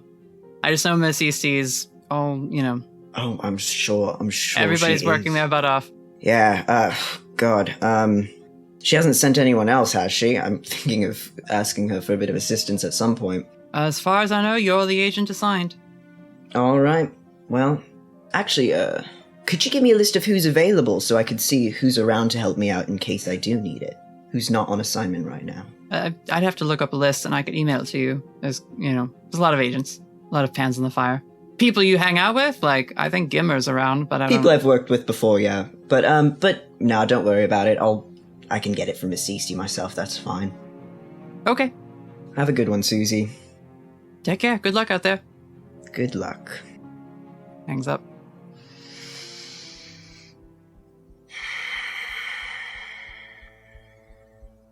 His fingers are drumming on the... steering wheel. On the steering wheel, yeah. Mm-hmm. Aiden. Yeah? How are you feeling about teleportation? Not great lately. Yeah. Why? You can go places that you've been before, or teleport to people you know. Mm-hmm. How strong are you feeling about that, if you don't have someone you're taking with you? If I don't take anyone else, I feel okay. It's taking other people with me where I've been kind of shaky lately. I don't know why. Is it possible that I could, send you to check on Prithee? Yeah? I've met them. I can try it. Is that too drastic a measure? I'm just worried since they know everything now, and Let's talk it out. What are you worried about? And what's the benefit of me going if something bad has happened? If something bad has happened, then at least I can start worrying productively instead of worrying unproductively. Because I'm going to worry. So, what's worst case scenario? Let's not... Alright, second to worst case scenario. I think Raven gets visibly upset at that. I don't know if anyone... If, like, Whittaker catches her in the rear view, but, like, worst case scenario, she, like... Yeah. Second worst case scenario is they found something they shouldn't have, or Miss Eastie found out that we were in contact, which is very on the table at this point. I feel like we've been safe. They're being held somewhere? Held somewhere, yeah. Would they be under surveillance? Probably. So if I show up, that outs us completely, doesn't it? Yeah. I know. At least right now we kind of have deniability. Kind of. Whittaker, has this ever happened before? Have you ever heard of an agent getting their work phone taken away from them or being under investigation? Does this happen at the agency? Natalie, does this happen at the agency? What are agency moves that you have right now? I mean, I just have deal with the agency, I think. But does it say anything there for, like, when you deal with the agency, do X? When you deal with the agency, when you're requesting help or gear, or making excuses for a failure, roll plus sharp. That's like if you need to borrow something from there, or if you fucked up. Right. Yeah. So why don't you roll plus sharp and see what you can piece together based on your experience and trying to, like, fit together, like, what could have happened. Sure. Is this a solid chance that we fucked up? Or it's a secret agency. Maybe this happens all the time. If anyone makes any kind of misstep, they take you out for a little bit from the field, make sure everything's okay, and then let you back in. Obviously, I'm really worried too, but we could be overreacting. And I don't want to mess things up for Prithee, like you said, Aiden, if you just, bamf in there when they're just trying to make sure Prithee's not doing anything wrong and make everything worse. Because then what do I do? Then I have to try and take them with me? And then that could mess up, but then... Or if you just leave, that could leave Prithee worse off. Like, we should definitely figure things out more before you go anywhere. Yeah, or Prithee becomes on the run with us, and then we've roped them in even worse. Yeah. Yeah. Yeah, I know. Listen, I don't want your friend to get hurt or be in danger, Whittaker. I just don't want to, like... I don't want to charge in there and make things worse. No, you're right. And don't you think Prithee would have... If they were in, like, really serious danger, if they were under investigation and thought that they were screwed, they would have sent something, some kind of, like, coded message, or, like, we would have heard from them somehow. It's Prithee. We would have gotten a fucking telegram or something, like, they'd figure it out. We would have gotten an SOS from them. The fact that we haven't heard anything makes me think they're trying to just fly under the radar, get through this investigation, whatever it is, and then come back and continue on with their job and with hopefully helping us. What's your sharp roll, Whittaker? It was a 7. On a 7 to 9, things aren't so great. You might get chewed out by your superiors, and there will be fallout, but you'll get what you need for the job. Okay. I don't know how that translates in this situation, but... Well, I'm going to translate it a little directly and say that you, in your time at the agency, which is not insignificant, have had other agents that you worked with be put on some kind of administrative or, like, suspension leave while they get investigated. Because it's a government agency and you're dealing with very secretive, tricky stuff. And, like, it's not outside the realm of possibility for some agent to get in either over their head or get into something and then they come under suspicion themselves of, like, actually, perfect example, Agent Ross. Agent Ross gets put on administrative suspended leave all the time. And probably Spiegel along with her, because they get into some of the most dangerous stuff, but that also means that, like, the agency has to cross the T's and dot the I's to be like, are they still on our side? Oh my god. Right, so my worry here is not that this isn't routine, it is not uncommon, it's that this time there's a legitimate reason for it to turn up something that would get them in trouble. Correct. So that's what I'm worried about. you can also maybe cling to the hope that in order to do an order like that, Olivia, Eastie, or whoever else within the agency would also need to like be interacting with other people to do the investigation, to inform Prithee. Like, Prithee doesn't work alone. They work in an office. Like, they're near Phoebe all the time, like hanging out. Like, if Phoebe's not at work, people are like, oh, what happened? Like, oh, investigative leave or whatever. Like, oh, okay, well, I hope everything's good. Yeah, me too. You know, it's a living, breathing organization. So yeah, Olivia's going through like the proper channels to do this. Right, because Susie knew. So yeah, if Olivia Eastie wanted Prithee to mysteriously disappear, Prithee would be gone by now and would just have quit and be gone. It's the Eastie agency. They can make people disappear. The fact that there's a paper trail of Prithee's on leave right now, it's under investigation. Like, we can follow that up. We can figure out what's going on. Prithee might just be at home, just without their phone and just bored out of their mind. Like, I don't know. I just have a lot of faith in Prithee. Maybe too much, but I have a lot of faith in them. Maybe too much. I would hope that even if we're being kind of dumb calling them lately, that Prithee would have a way to hide their tracks. Just kind of anticipating there might be an investigation. Yeah, no. I think at this point we've done what we can on our end. We'll just play a bit more of the waiting game, I guess. Alright, well in that case, I can't really break the project to you as productively, I suppose, as I was hoping to, because Prithee's kind of key in it. But I can at least see what you all would think about it. Because, Hugo, this is actually going to be kind of a big ask from you. I need a database.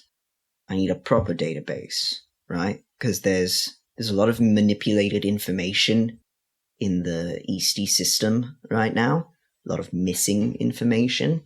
And a lot of information that is in cold storage that is not easily accessible unless you are within the building yourself. So, I need a place where we can put the actual things that we actually know and haven't been redacted, censored, or otherwise altered. And I need a place we can put it, just in case anyone else needs that information and we're not around to give it. So what you're saying is that you want to decolonize the history. I need a place that the Eastie agency won't find. A place that's not only a place where we can put all of my stuff, and hopefully a bunch of stuff from the Eastie agency, but, Hugo, I'd like to combine some resources with you. How well do the documents over in the Whispered Museum scan? Do you mean the downstairs documents? Do you mean the documents in the various branches and different groupings? I'm thinking, whenever I asked you or Argyle about magic stuff and you pulled out a big, old, cracked leather book about it, can we scan those? Is that going to be allowed? So there's some complications. I'm sure there will be. The concept of allowed is firstly a matter of getting people on board with the concept of even doing that in the first place. Secondly, let's just say that some documents are more resistant to being copied. Well, you're kind of more in charge of that stuff now, aren't you? Surely you'll have a bit more sway if we need those resources. In charge is not the right word for it. You are more in charge now than when I first met you, admittedly.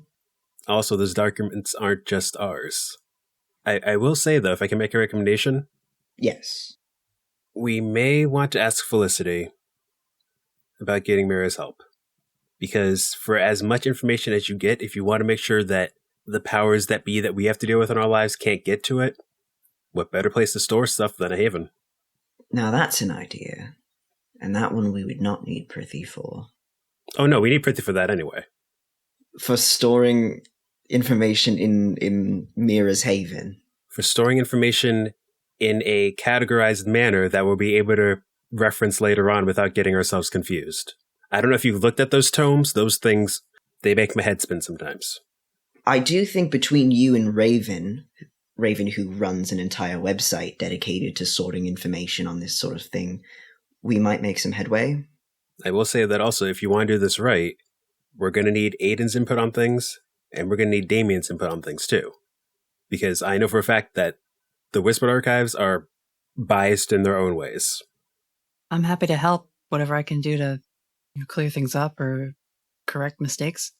I think, yeah, if we pull from as many sources as possible, that'll definitely get us the most well-rounded set of information. Does that cover what you had wanted to discuss and bring up as a project to work on with your friends? Pretty much. Okay. Yep. Then you're doing this while you're driving, occasionally like glance back, look at someone, turn to look at Hugo for a moment. And as you're going over this stuff, and, Aiden's like, yeah, I'll help however I can. Time kind of like does that thing where you are going to remember forever. Aiden's eyes go wide all of a sudden, and she throws a hand forward and points at the road in front of you. And in not a scream, but almost this hushed, choking gasp, she says, Whittaker, look out! And I need you to make that act under pressure roll. Ah! We're good. It's a 12. Okay, everyone, buckle up. Whittaker, you turn around, and flying straight for the truck down the freeway and charging its crest laser is the Van Meter monster.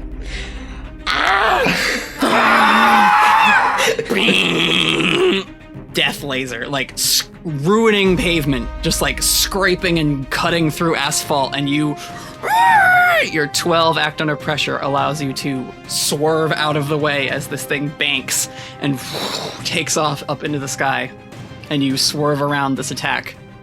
Oh, fuck, we've got trouble. I will also say, read a bad situation.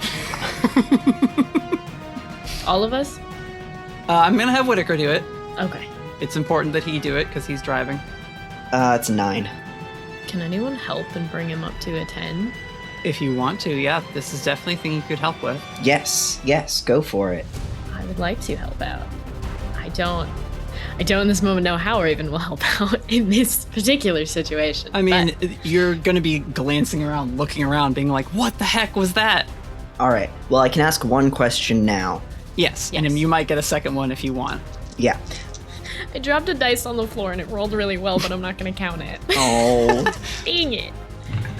We're going to do what's the best way to protect the victims. In this case, where is the place I can pull this car over to that will be safest for us? Or what is something I can do to keep this truck full of innocents as safe as possible?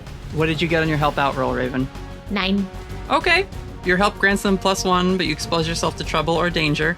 I mean, you're all exposed to trouble or danger at this moment. I will say that, Whittaker, while you're in the moment focusing on, we're in trouble, how do I protect my team? Raven, do you want to ask the second read a bad situation question here? Sure. What is it going to be? Are there any dangers we haven't noticed? I'm thinking maybe you and Aiden are in the back seat. Yeah. And it's Whittaker and Hugo in front. So Raven's trying to clock anything else. The car swerves. You look around and you see on the road behind you, there is a large black vehicle. It's actually a couple of them. 2 snipes, and standing up in the back of one of these large, like, black SUV type vehicles, opening a side door and standing up out of it, is a large humanoid wolf creature. So yes, there are dangers you haven't noticed yet.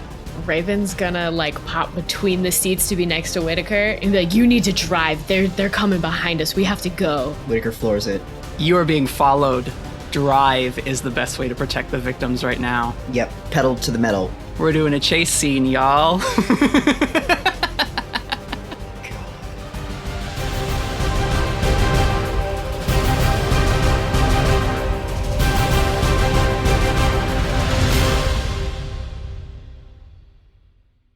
Hello, adventurers. Well, I had to bring the danger back eventually, right? I'm sure the hunters will be fine. One quick note about the latter half of this episode. Quinn was super tired the night we recorded our session, and they actually fell asleep right before the car chase started. So when you don't hear me addressing Felicity very much and simply narrating what happens to her, that's why. At the risk of minor spoilers, this fight takes a couple sessions to resolve, so Felicity will be back next episode and get to participate in that portion of the chase. Anyway, our promo swap this week is with Memester of the Week. I think you can figure out what their whole deal is just based off that. But why don't we listen to their trailer for more of a sneak peek? This is Memester of the Week. We're a Monster of the Week actual play podcast. It goes like this. A reluctant cult member, his stoner roommate, a skeptic YouTuber, and her fake camera person walk into a diner. They then walk out of the diner and drive off to hunt the things that go bump in the night. Inspired by shows like Supernatural, The Adventure Zone, and The Crit Show, join 4 friends as they travel across the country solving supernatural problems, and trying not to cause more problems than they solve. If you've ever wondered what it would be like if Scooby-Doo had guns and magic and monsters rather than real estate moguls, this might be for you. Welcome to Memester of the Week. Roommates? Diners? Road trips? There's already so much I'm excited to check out. You can find Memester of the Week on Twitter at MemsterOTWPod. That's MEMESTEROTWPOD. And while our first attempt at a holiday episode is lost to audio limbo, they have a whole 3-part special you can listen to in their episode feed right now. You can help support the Storyteller Squad by sharing us with your friends, leaving us a review on your favorite podcast app or podchaser.com. And if you're a really avid fan, you can join our Patreon and see us in our exclusive Discord server. Links to all these things are in the episode description. But actually, there's one more link in that description now, because I'm excited to announce that we have joined Cast Junkie. What's Cast Junkie, you might be wondering? They're a podcasting Discord community for fans to meet other fans and interact with the casts of podcasts they enjoy. Now, this is slightly different from our private fan server in that we only have the one channel and we'll still be keeping our AMAs, art streams, and other more exclusive content there for our patrons. But if another subscription sort of thing just isn't feasible for you right now, or you prefer a more casual level of commitment, our channel on Cast Junkie is a free and easy way for you to come say hi and tell us what you like about the show. There are lots of other Monster of the Week podcasts who have channels there too. You'll probably recognize a few of them from our recent promo swaps. It's a great way to meet people who like these types of stories and discover your next favorite series. Once you're all caught up on ours, of course. So whether we see you on Cast Junkie, the Patreon Discord, or out on our social channels, we'd love to hear from you and see what sorts of creations you may have made based on our story. And lastly, just a scheduling update. My next couple of weeks are going to be very busy with some local conventions and illustration work. And I think it will be healthier for me to officially shift our release to bi-weekly just for a little bit. It will give the cast and I some time to build up our recording backlog and also hopefully free up some time to work on other projects we're really excited to share with you all. But we just need to set aside some hours for them. Thanks for your patience, adventurers. We'll see you next time.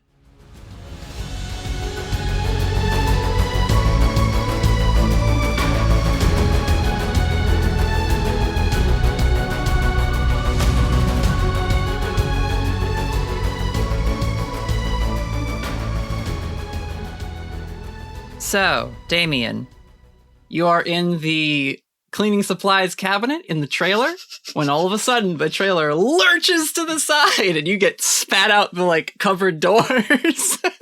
Yeah, there's a second where it's just gloop, and then Damien's like, shit, I've got to be in. And he just turns into a cat and just to grab onto the carpet to stay still as the thing's just twirling all over the place. I love it. Yeah, and you hear the distinct cry of the creature that you had your showdown with back when you were rescuing everybody from Lenon Rouge's camp.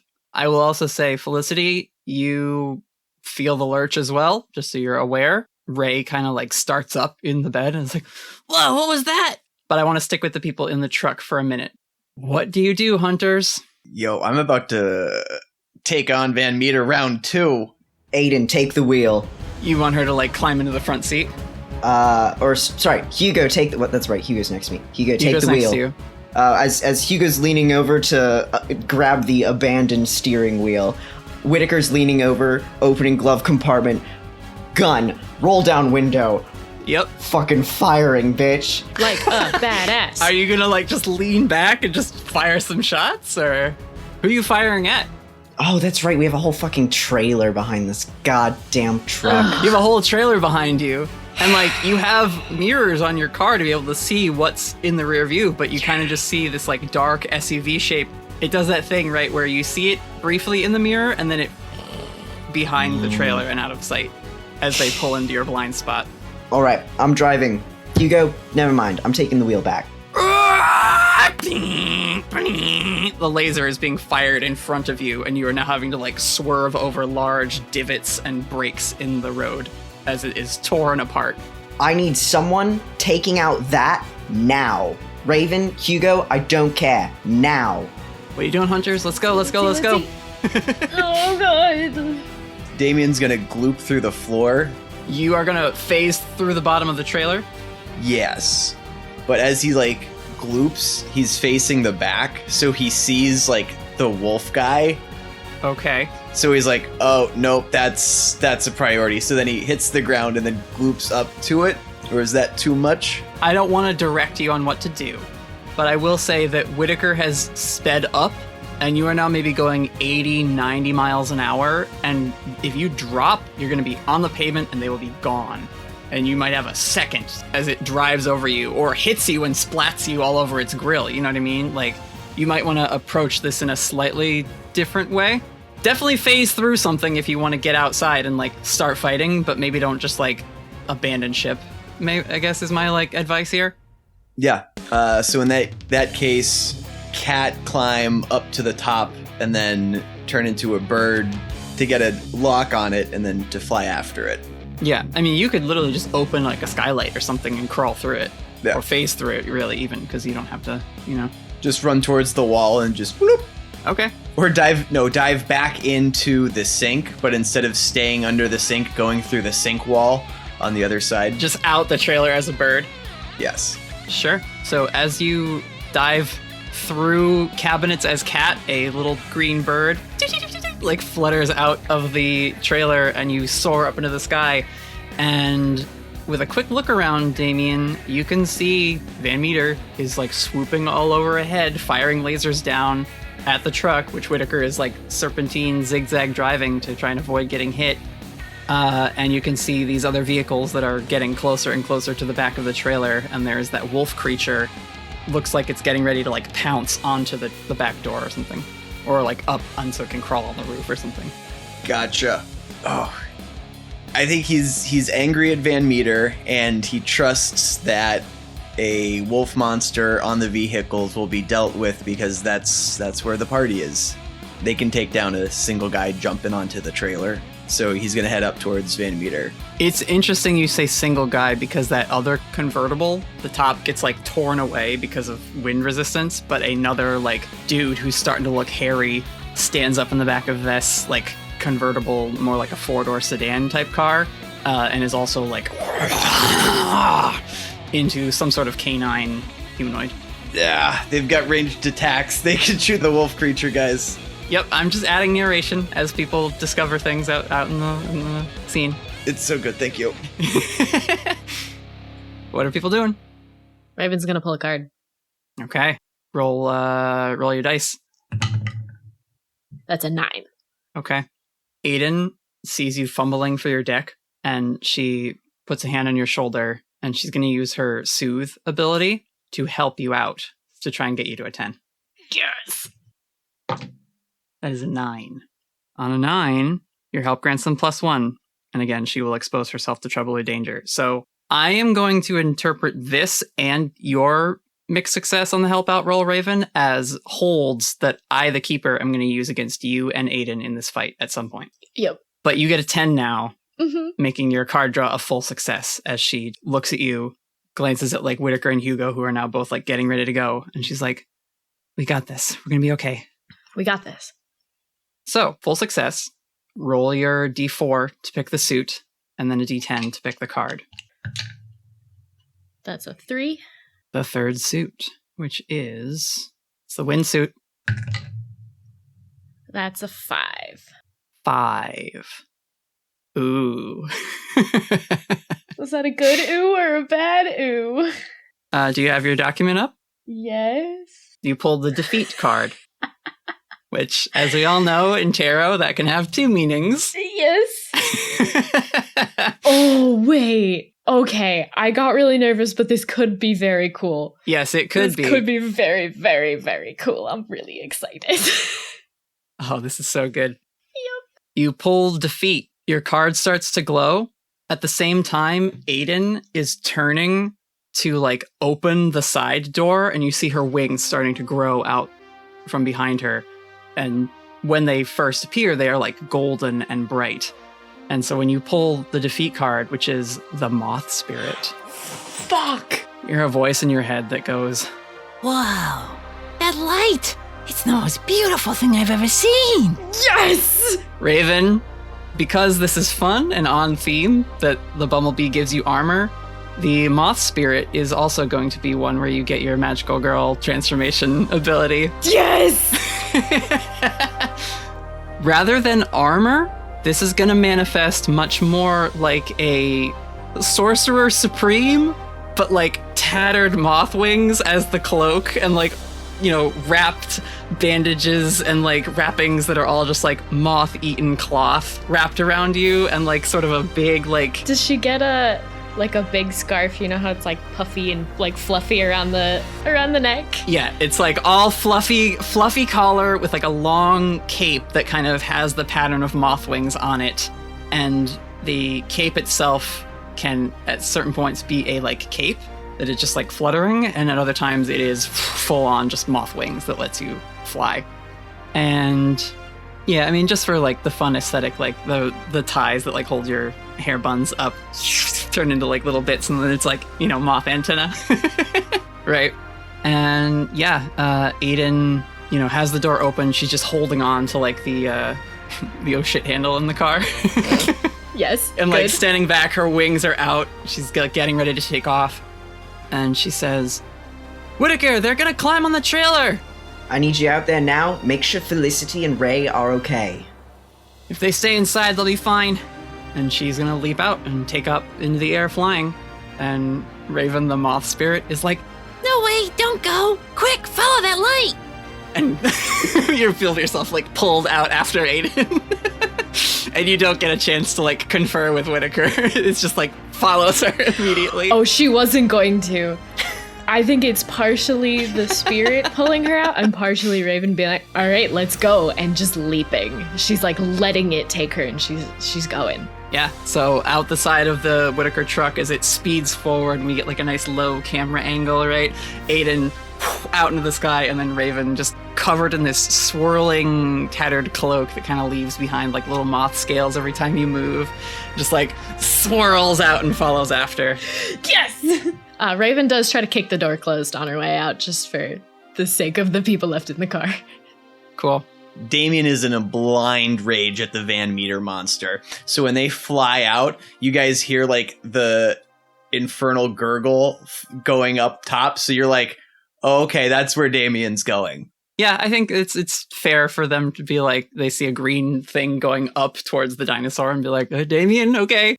But Aiden's plan, she hovers for a minute and then lands on the back of the trailer, ready to show off or, you know, stand off with this wolf shifter that is now, that black SUV being driven is like right up on the bumper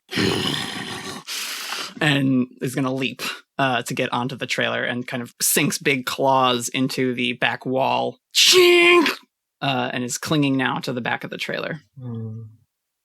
My new paint job. Whittaker and Hugo, you guys are staying in the car because you can't fly and someone needs to drive. Hugo, you see in the rear view, or if you poke your head out the side, 2 snipes running along, and they come up to the window and they're gonna snap at you, or it looks like they're about to. After all we did for you. I'm gonna close the window. Just roll the window up? Yeah. Okay. That'll buy you a minute, but they're a big bird dinosaur. They could smash that window if they're motivated to come after you. I'ma smack them with the door then. Well, that's good. That's classic. I like that. Yeah. Yes! It's not quite kick some ass. It's more of like a defensive thing. Yeah, I'll say one of the snipes, like, they're running and able to keep pace with the truck, but then like they do their little like blink step and sort of in an electric pulse there, suddenly now one of them is right at the window and goes to smash the window with its beak, and you just kind of like open the truck to like knock it, and it definitely is not aware of that. Roll act under pressure and see how well this throws it off. I'm sure it'll be fine. What could go wrong? With a 12, yeah, that's fine. Oh, perfectly fine. You do what you set out to do. You knock this one before it can break the window, and it, not expecting that, just trips and like does like a tumbling rollout, onto the pavement. The other snipe sees that, leaps over its fallen comrade, as it is left behind as you are all speeding along. And this next one is the one you're going to have to engage with a little more aggressively. Can I do that now? Yes, you can. Is it right up next to me? It's about, it's keeping pace. It's looking to come after whoever's in the truck and attack them, so. So window down, I'm going to grab it by the neck and I'm going to use combat magic on it. Oh, you're going to try and grab the snipe itself? Yeah. Cool. Roll, I guess, and then we'll see what you're able to attempt. So we only got an 8. That's a mix on kick some ass, basically, though, so it'll do damage to you, but you can damage it. Yep. And we're doing an ice blast, which is 3 harm, magic, close, obvious, loud, and restraining. Ooh, okay. That's good. It goes in to bite at you with its beak, and it's actually kind of cool if Hugo does, like, the sword catch. Right, like, with the beak, and then just, like, surge of the tattoo, the snowflake glyphs on your arm light up, and ice just coats and encases this snipe's head, which is going to mess it up. It was going to bite you, and I will say the damage you're going to take as part of this exchange of kick some ass, as you, like, let go of it, and it kind of, like, put its feet up onto the threshold of the truck. There's that little step on higher vehicles. It is going to sink one of its toe claws, because it has, like, the raptor toe claw thing going on, into the door, which when it gets ripped off the hinge and the snipe goes falling, the open window smacks your arm, and you'll take 2 harm from that. Ouch. You can reduce that with any armor you might have. Armor? What's armor? Or other skills. Skills? What are skills? Okay, well... Hugo's a very powerful wizard, don't... All right. So you get the 2 snipes off your side of the car. Whitaker, you feel the hitch from truck to trailer lurch as the wolf creature has latched onto the back. Whitaker's just driving. Yeah, fair enough. Let's check in with Damien then. Flight of the Valkyries is playing, and Damien is making a beeline towards the Van Meter monster. Sure. Hoping to use the distraction of the van so that the Van Meter monster doesn't notice or care about this small pigeon, which couldn't possibly be dangerous threat coming into... The pigeon is cooing the Flight of the Valkyries song as it flies.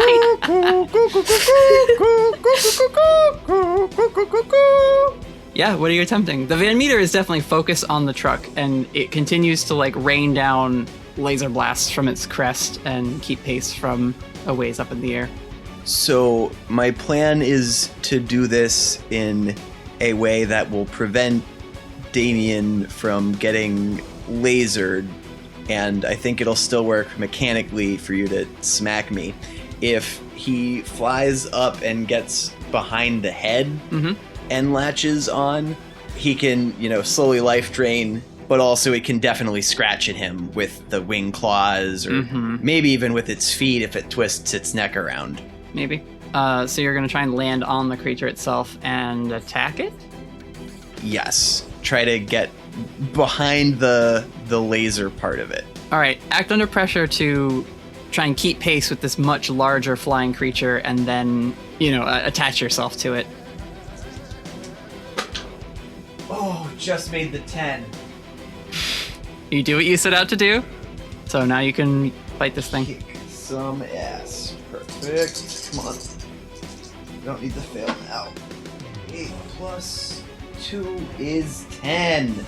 What you doing? So, of the extras, we are going to do, I think, just the extra 1 damage. Okay. And I don't think I could give +1/+4 to another hunter. I don't really think I can really force it anyway, where I'm just going to inflict extra harm. So instead of 3, it shall be 4. Good enough. You latch on and immediately activate your life-draining magic to the back of this thing's neck, and immediately, whips its neck back as it starts to feel pain being drawn from there, and its flight kind of falters a bit. I think it definitely could rake at the back of its neck to try and get you off of it. Although, like you say, you can't be hit by any of its lasers, so its claws, 2 harm, non-magical. Perfect. I think you're able to just, resist that amount of damage, right? I can only resist 1 of the 2, but okay. That's fine. 1 damage is fine. Yep. All right, check in with other people. We will check with Aiden and Raven. Werewolf fight!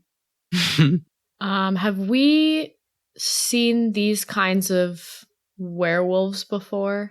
They look similar to the shifters you have fought. Okay. So, yes. Okay, I was going to see if I have the thing when I see a new type of creature I can ask questions, but if I'm like, oh, this looks kind of like the shifters we've seen, I don't think it works. Yeah, I mean, they technically are unique creatures.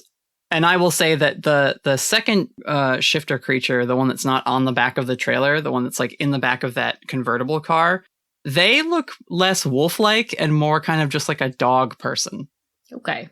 And that's new enough that if you wanted to ask a question from your searcher feature, I'd let you. Okay, yeah, I'll ask an investigate a mystery question. Because this dog person is not hulked out and in tattered clothes or shirtless. They have a suit on. Okay. Is this a dog squatch? If Danny made the wrong friends? Oh no. I guess I'll ask, what sort of creature is it? Does he remind me of Danny? Is he just a dog squatch, or is he still a shifter? She's just trying to get a read on him. Yeah, his face is more full animal than Danny's, which is sort of a mix of humanoid and dog. So you don't think Danny would look like this when he grows up. So definitely still leaning more shifter, like the wolf one. Definitely leaning more shifter, yeah. Okay. I haven't settled on what kind of dog this is. Maybe he's what are the ones they always make kind of scary in movies? The ones with the pointy ears and the Dobermans? Yeah, he's a Doberman in a suit. Yeah. Okay. So you mean to tell me he's a discount Anubis? Sure. So he also looks less burly. He looks more he's built, don't get me wrong. Because if he's still wearing human clothes, but he's not as humongous as the wolf one. His proportions are more normalized, whereas the wolf has definitely got Venom build or Hulk upper torso strength. Okay. So hopefully less of a threat and not on the back of the trailer yet. So definitely not on the back of the trailer. It looks like he's kind of crouched low, and that car is now speeding up to where the snipes were before. Okay. So it's fully passing the back of the trailer to be towards the side of it. Don't like that. I'll say this, Raven, your moth cloak of the moth, we'll call it, is giving you flight. It will give you 1 armor. Ooh. Not in the way of you have physical protection. It's more that you are quicker now. Okay. In this cloak, so you are more evasive. It's like Whitaker's battlefield awareness armor. Yeah. Those are the 2 effects you've got going on right now. It doesn't look like the moth spirit has weapons at its disposal. Mm-hmm. But you're not alone, because poking up out of the fluffy collar of the moth cloak, Windy appears on your shoulder. Sweet. Okay. Raven's going to... Sorry, I feel like I don't ever look at the actual use magic page because I'm always using the cards. So I'm trying to figure out which one. We could have Windy take some shots. Yeah. All right. Raven definitely wants to ask Windy to shoot the wolf shifter. Mm-hmm.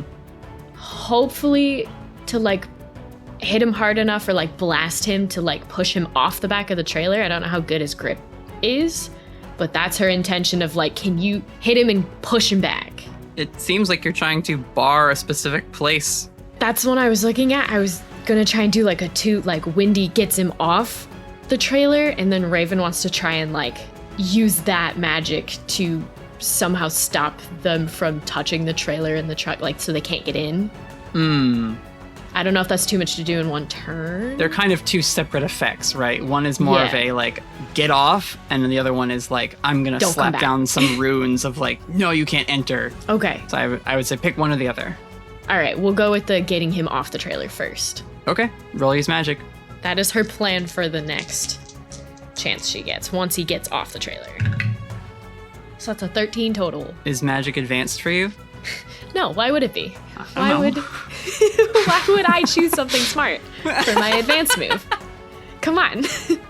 All right, but that's still, there's no glitch, and you get to pick the effect, so you definitely can have Windy blow him off the trailer. Since this is magic, can we say that it inflicts harm to him, or just get him off the trailer?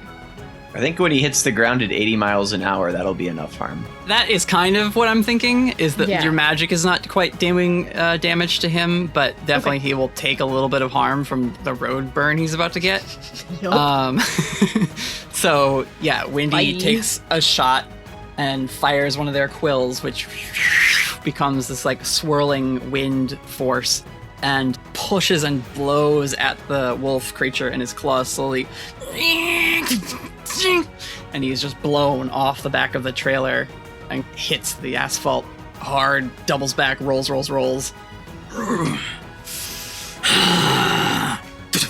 And just gets up and starts bounding after you.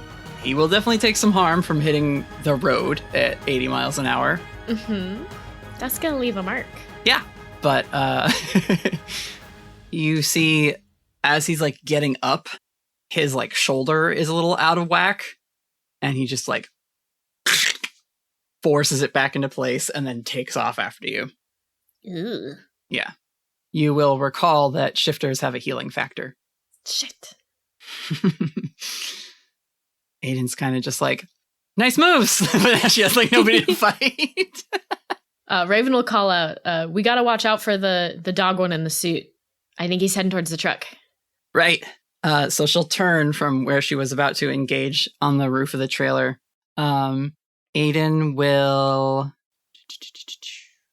Well, she can't fly. She leaps off the trailer roof and grabs hold of the side of the convertible on the door where there's just, like, a person, like a normal person is driving. And she's going to punch the driver. That's something, right? That's valid. Ooh, Aiden! That's an 11 on the dice. Oh. Plus her tough, which is 3. That's a 14 for our favorite angel. She... I always forget how tough she is. She's going to take the you force them where you want them effect.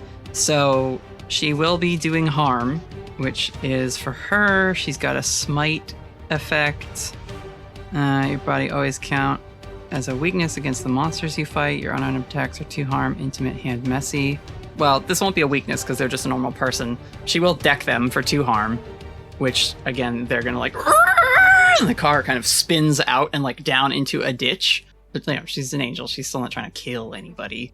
So that car now is, like, less about to get up onto the front area where Hugo is and where the door is now missing on the passenger side.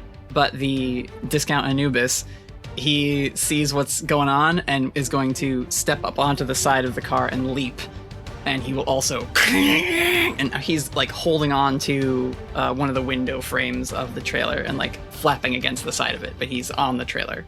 But, yeah, that's her move. Can I do some emperor shit? Some what? It's like king shit, but it's better. Okay, sure. And I blame all of you for this. Uh-huh. I would like to do 2 things as Damien. 1, magic to communicate with a creature I can't understand. And 2, to use the healing, but use the life energy spark as the component to heal the Van Meter monster. Because what Damien would like to communicate to the Van Meter monster is that if he attacks the trailer, he will die. If he attacks the trucks that are following the trailer, he will be healed. Okay. That's a solid manipulation right there. Roll use magic. Do you have Dark Negotiator, Damien? I don't have Dark Negotiator. Okay.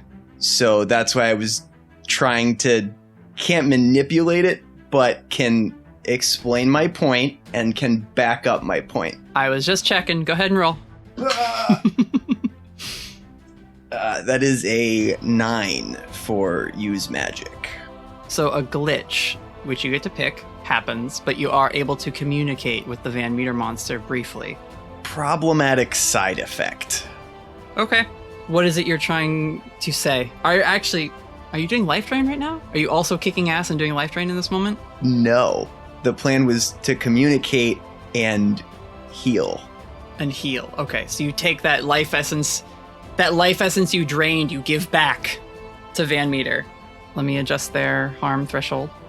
And I guess I could do that first to heal as the peace offering and then trying to communicate. Doesn't matter. Your mastery of this energy, thanks to the spark within you and your Demon Lord status, you are able to take it, and rather than just like burning it up inside of you because you're already feeling hale and healthy, you send it back to return what you were about to steal, and in doing so, inject your will into this communication of stop attacking us or we will kill you, but we don't want to.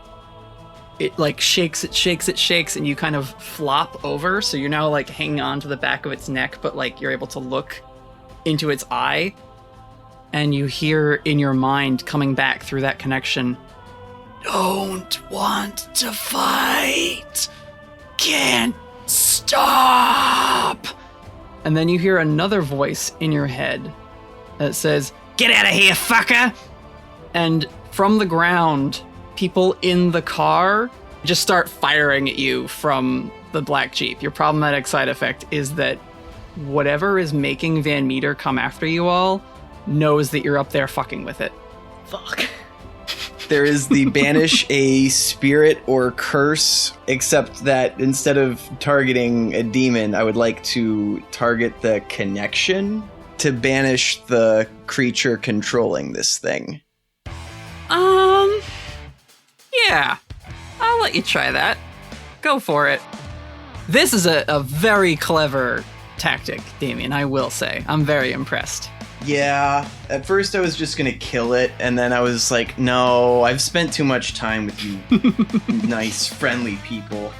So I was like, yeah, we'll give Damien some good character. It's tactical as fuck. It's such a smart move. Total of 10. Total of 10 on a magic roll. No glitch. Hell yeah, Damien, right on. Yeah, magic works without issues. So then I just say, staring right directly back at them, just mimic the voice back. Hey, get up, fucker! Yeah. I love it.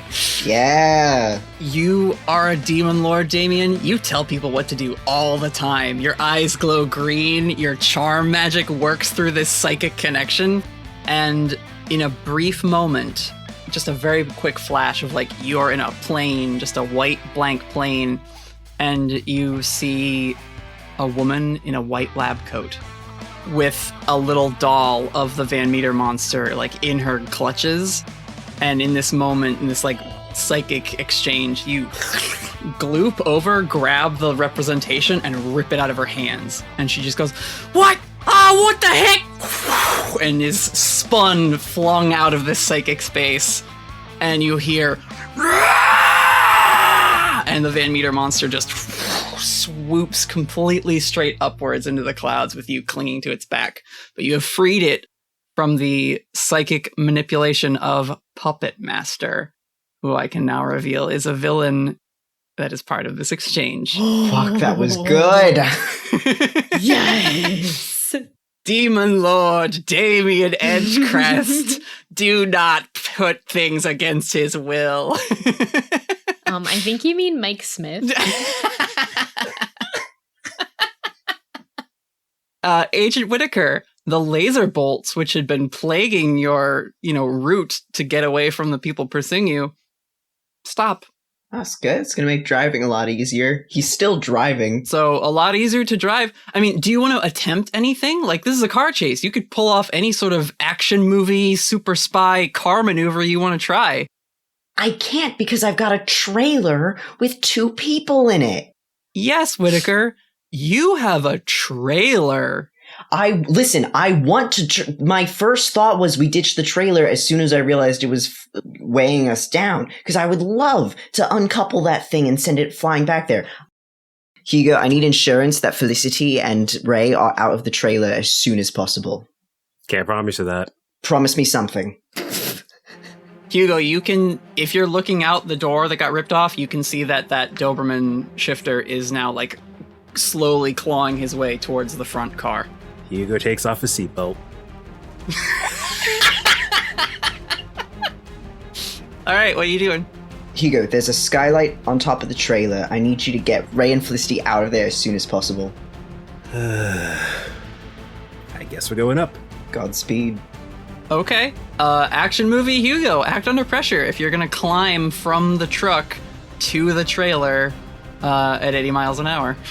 Raven is watching this happen in horror.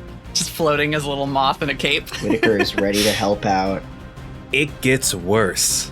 Because we got a 5. Oh, fuck, I can't. Alright, so Hugo's dead. Hugo's fucking dead. He's dead. He's absolutely dead. I hope you have a backup character today. Not necessarily. Conveniently caught by one of the 2 flying people who are in the area. He can be okay. I did just say Raven's watching this happen. So she sees him, like, start to slip. She's on top of the trailer, like, on one knee, kind of one hand down, hanging on and bracing herself. So there's plenty of options.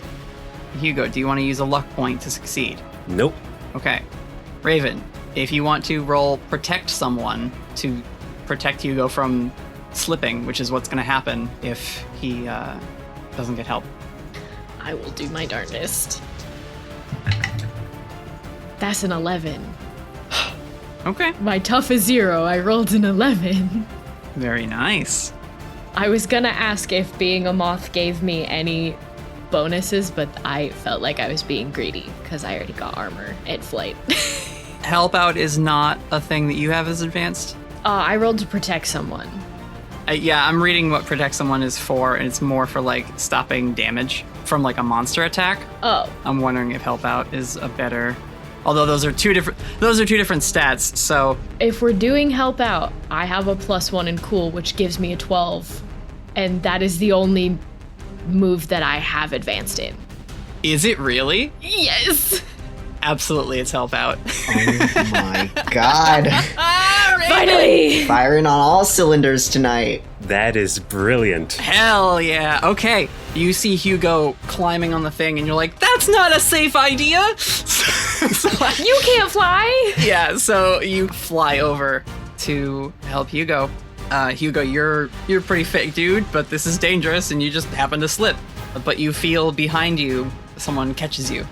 And so, Raven, you were able to, like, support Hugo and keep him from falling down into the pavement and being run over. Like, it would have been bad. I just got him, like, by the back of the shirt. Yeah, just kind of helping hold him so that he doesn't fully drop off the car. You're able to just, like, push him back so he can get another grab. Raven's gonna lead him into, like, the truck bed just so he's, like, on something solid. Mm-hmm. And just be like, Hugo, what are you doing? Okay. I guess I had to... Why are you out here? I can fly! Yep. Seatbelts. Yeah, why are you wearing one? What are you trying to do? What, like, let me help you. You realize we're going 80 miles an hour with a trailer with 2 people inside it. Let's get them out. Yep. Raven. Yes. Zipping along, and now having caught up are the 2 snipes. They're now flanking the truck bed with the 2 of you in it, and you see that Doberman guy get to the door of the trailer and kick it in, and he climbs into the trailer. God, I had a cool idea for him. Shit. Damien, we'll check in with you briefly on Van Meter, and then come back to dog person in the trailer. So, initial instinct had been to try to get the Van Meter to assist us with lasering the others. But when I heard the Van Meter doesn't want to fight, I think Damien would just heal him back up to full and let him fly free. Okay. Yeah. It's fine. You gave him the life energy that you were taking back. And now it is just up above the clouds, like soaring, coasting on the thermal currents up there. Perfect. Yeah, I'll say, like, the communication magic's up if you want to, like, share one last phrase or something with them, or... Damien will share his true name, that he is Damien Edgecrest, and that if he needs anything to let him know, but also absolutely under no circumstances is he to mess with any of us. Yeah? That's my flock. Yeah, they say, "Thank you. So happy to be free." And then on the back, Damien's gonna swan dive off and just free fall down to go help the rest of his friends. Cool. I think, here's a fun moment. As you're flying and, like, tuck your hands back so you could, like, kind of fall a little quicker and, like, direct yourself towards the car chase, which is getting a little far away for a second. And you're like, I'm gonna have to, like, change to, like, catch up again. But you get snatched out of the air by Aiden. And her gold wings are flapping. And she's like, "What'd you do with the dinosaur?" He's free now. He won't harm us again. All right, who was controlling him? The lab coat chick from the Rouge's camp. Got it. And she will fly the two of you to try and catch up with the car chase as it speeds down this highway. Whitaker, you are still foot to the floor, getting the truck to strain. Like, the engine, heat is, like, burning up because you're, like, now traveling with a trailer way faster than you are supposed to be. Hugo and Raven, you guys are in the back of the truck bed as you see the Doberman shifter crawl in. You also see stamping on top of the roof of the trailer is the other wolf shifter, who is now caught up and clambered up over the top and is up there looking down at you. And the two snipes, one whose, like, head is still covered in ice a little bit, and the other one who just looks a little banged up. And they're both running along the sides. Inside the trailer itself, we cut to Ray and Felicity, who have just been, like, trying to hang on and not be, like, knocked about as the trailer lurches and swerves as Whitaker was avoiding the laser bolts. And when this Doberman shifter steps inside and starts, like, starts sniffing out who might be in this trailer, Ray turns to Felicity. "What the heck's going on? What are we supposed to do?" And the shifter starts to, like, make its way into the, like, bed area. Felicity can't do any magic right now. Said she wouldn't. And even if she were to try, she can't seem to access it at all. It won't respond to her in this moment. But Ray, very scared of this monster, hugs Felicity, like, waiting for the worst to happen. And they start to glow this blue color. And the Doberman, like, goes to claw at them.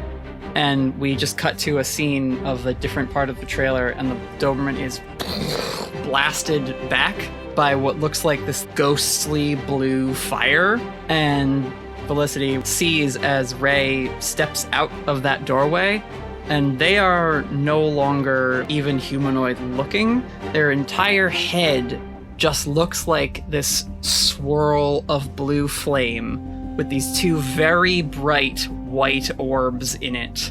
Their whole body is kind of wispy and luminescent, like luminescent ink swirling in water. And they're kind of just floating in the air ethereally. And they just have a hand held out. And they say, "You will not touch them. You face the Guardian now." Blue fire just erupts from them towards this dog shifter. What? And that is where we will end the session. What? Oh boy. Oh, what a ride.